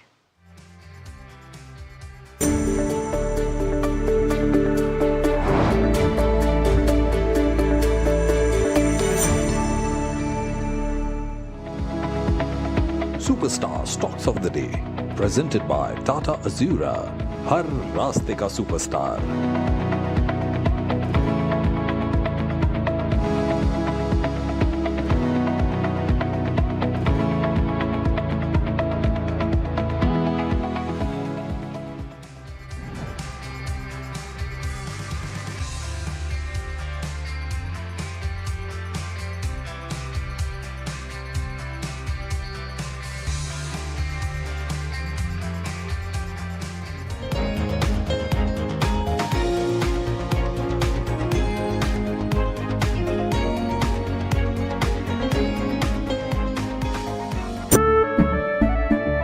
केसरिया से मन जोगी हुआ रे, दिल झूमे देखो मतवारा हुआ रे।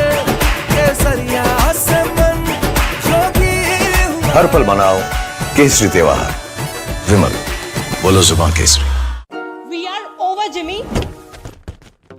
हे, life में स्क्रैचेस तो आएंगे. गाड़ी के स्क्रैचेस को तो कॉस्मो पीपीएफ संभाल लेगा. आप अपना देख लो. पर जब इंसान प्रकृति के साथ सामंजस्य को आत्मसात कर लेता है तो वो मधुर और लालन पोषण करने वाली बन जाती है. पी मार्क सरसों के तेल ने प्राकृतिक तरीके से सरसों के तेल को बनाया है शुद्धता और गुणवत्ता के साथ. The mustard specialist since 1933. बरसों से सरसों. कुछ तो बात है इस दिल में. Ready for the next big IPO? Apply for it on Grow. Open your free demat account, check all IPO details, apply easily in a few taps. And that's it. Download Grow now for stocks, mutual funds and IPOs. Investment in securities market are subject to market risks. Read all the related documents carefully before investing. India Inc.'s most respected names chose India Inc.'s best and brightest. These kind of awards and jury lineup, you are truly giving it the right weightage. I think it's heartening to see talent that there is in.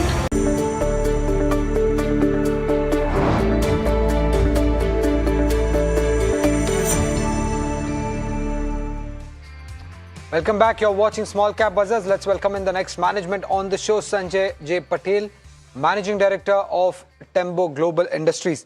So, various businesses that you have, starting off with the defense business, if you could just give us the growth outlook. What is the kind of order inflow that you're seeing? What is the kind of growth that we can expect from the defense business in FY27? And where do you see your margins to be? Good afternoon all, and thank you very much for inviting me over here. Sir, our defense vertical has just started with putting up the factory and getting the machineries online. Current year, we expect this production to start, and by last quarter, we will have some production and some commercial sales getting in current year. Our actual sales should start on a larger way by next year. Target year, what should we expect? Current year, we can expect sales of around 150 crores. And next year? Next year should be around 350 crores. And what would be the margins on these orders, sir? You can expect a PAT of around 35%. Okay, great. And also, sir, will defense require additional capex beyond the current plans as volumes ramp up? No, so we have already planned for a capex of 5 years and 1,000 crores of capex. First year capex is around 550 crores, and in future it will go on. Whatever capex is there, we have planned with the internal accruals and the profit which will be earning from the first investment. Right, and also your solar commissioning, which is expected in Q2 or Q3 of FY27. When should investors start to see that meaningful revenue contribution from this segment? You should start seeing by third quarter. Second quarter, some revenue will already start. We have already implemented 2 plants that are 4 megawatts each. And by end of September, we expect around another 12 to 14 plants to start generating revenue. And by December this year, all plants will be in motion and revenues will start flowing in. On an average, we can expect a revenue of around 8 to 9 crores per month. That is by January 2027. And what's the margin expected in this segment? Solar, madam, it is 100% net revenue because it is a capex.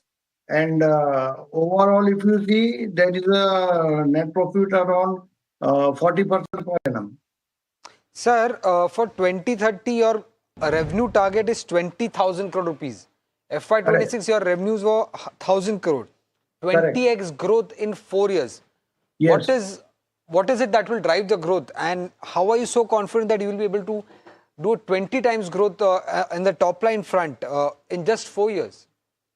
So our manufacturing, EPC and defense verticals, which we are at present concentrating on, will be the top riders for this target which we are planning. We already have many inquiries where we have to convert it into orders and get it on the table. Mostly it is in manufacturing and EPC right now. Defense vertical also has many buyers after putting in the capex. So what we foresee as on date is by 2030, 20,000 crores of top line will be 100% achievable. So you're saying about a lot of orders that are in pipeline and a lot of orders that you have. So what is your current order book for how many? Yeah, there's a follow-up to that. Yeah, please. Order book on current is 1,500 crores, but we are already talking for around 5 to 6,000 crores of projects which will be coming in motion by current year end. So seeing the way of the growth which we are looking into, we are net to net 100% sure that we'll achieve the target of 20,000 crores. And let's talk about FY27, sir. You're expecting almost 1,600 crores of revenue in FY27 with 10 to 12% of PAT margin. Are you on track? You want to raise or reduce that guidance? What's the update there? We are on 100% track and there is no reducing or anything like that. And sir, so 1,600 crore fixed for FY27. What about FY28? What's the growth plan that you have, for the next 2 years, maybe by FY28? 28, we are targeting around 2,700 to 3,000 crores. 2,700 to 3,000 crores, got that view. But what about margins? Because since defense will also come into picture, the 10 to 12% of PAT margin will go to? 10 to 12% is net only for manufacturing and EPC. Defense is a vertical which will give us a better net profit also. So any PAT margin that you're expecting for FY28? FY27, I got the answer. What about FY28? 28, as I said, ma'am, you can look at around 300 crores. Okay, got that view. And sir, one last question. There's a concern about high debtors and higher inventory level that you have. What's the optimum inventory days that you are expecting and the receivable days that you are expecting in FY27? It should be around 90 to 120 days, madam. EPC always has a longer scale of repayments and execution of projects. So manufacturing, we maintain around 80 to 90 days, but EPC always has a little stretch on it. And that's why it will be there. By 90 to 120 days, that stretch will be there. Thank you, sir. Thank you for joining us and giving us the way forward for Tembo Global. Let's also get in a view from our fundamental guest, Sunny Agarwal. Sunny, the management is targeting 4x revenue growth in the next 4 years with stable margins going forward. At current valuations, doesn't the stock look like quite cheap?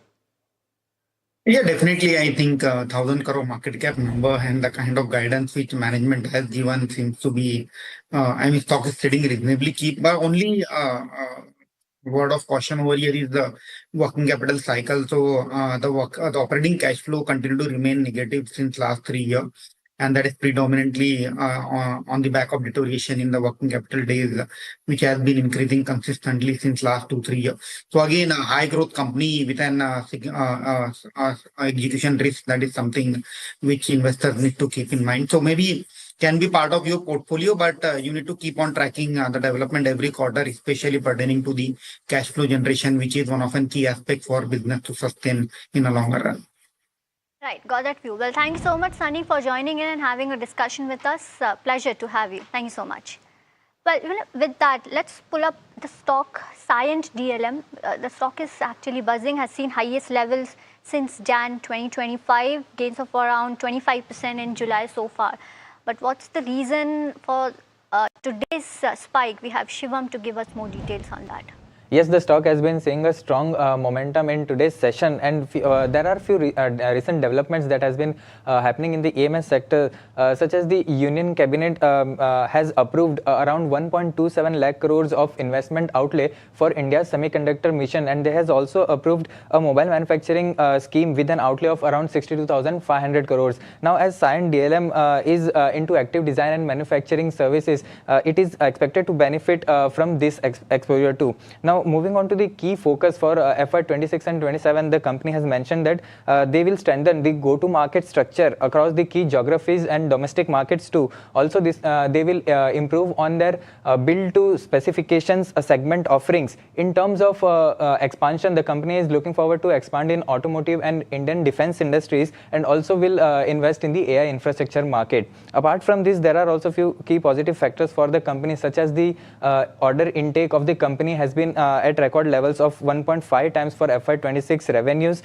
and in terms of book-to-bill ratio, the company has maintained a consistent book-to-bill ratio of greater than 1 in all 4 quarters. In terms of EBITDA and PAT, also the company has been at highest levels in last 4 quarters. Moving on to the Q4 result, the company has witnessed a strong growth in order book, but the revenue growth has remained subdued, and the PAT has also witnessed a degrowth, which was led by the higher operational expenses and lower top line growth. Also, in terms of stock's performance, the company has performed positively in 1 week, 1 month, and year till date time frame. So thank you so much, Shivam, for all the details. Well, moving on, Aris Infra Solution is actually buzzing. It has snapped 4-day losing streak, but we have Jasmeet to tell us more about that. Varsha, thank you for that. If you look at this particular counter, it operates as into the B2B business, where it provides construction material to its players. It's basically an end-to-end platform service where once the client places the order, it takes care of the logistics, supply, delivery, and the entire supply chain required to deliver the construction material.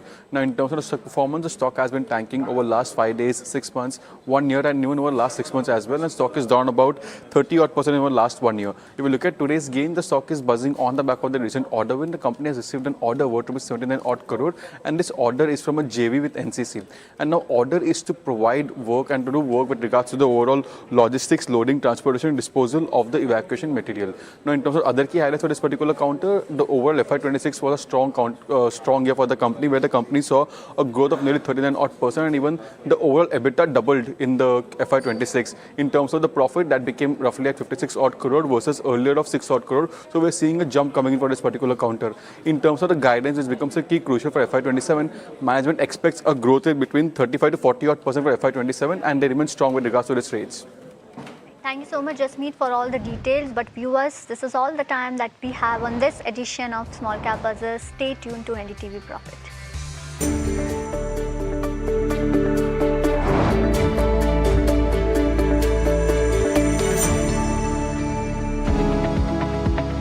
Superstar Stocks of the Day, presented by Tata Azura, हर रास्ते का superstar.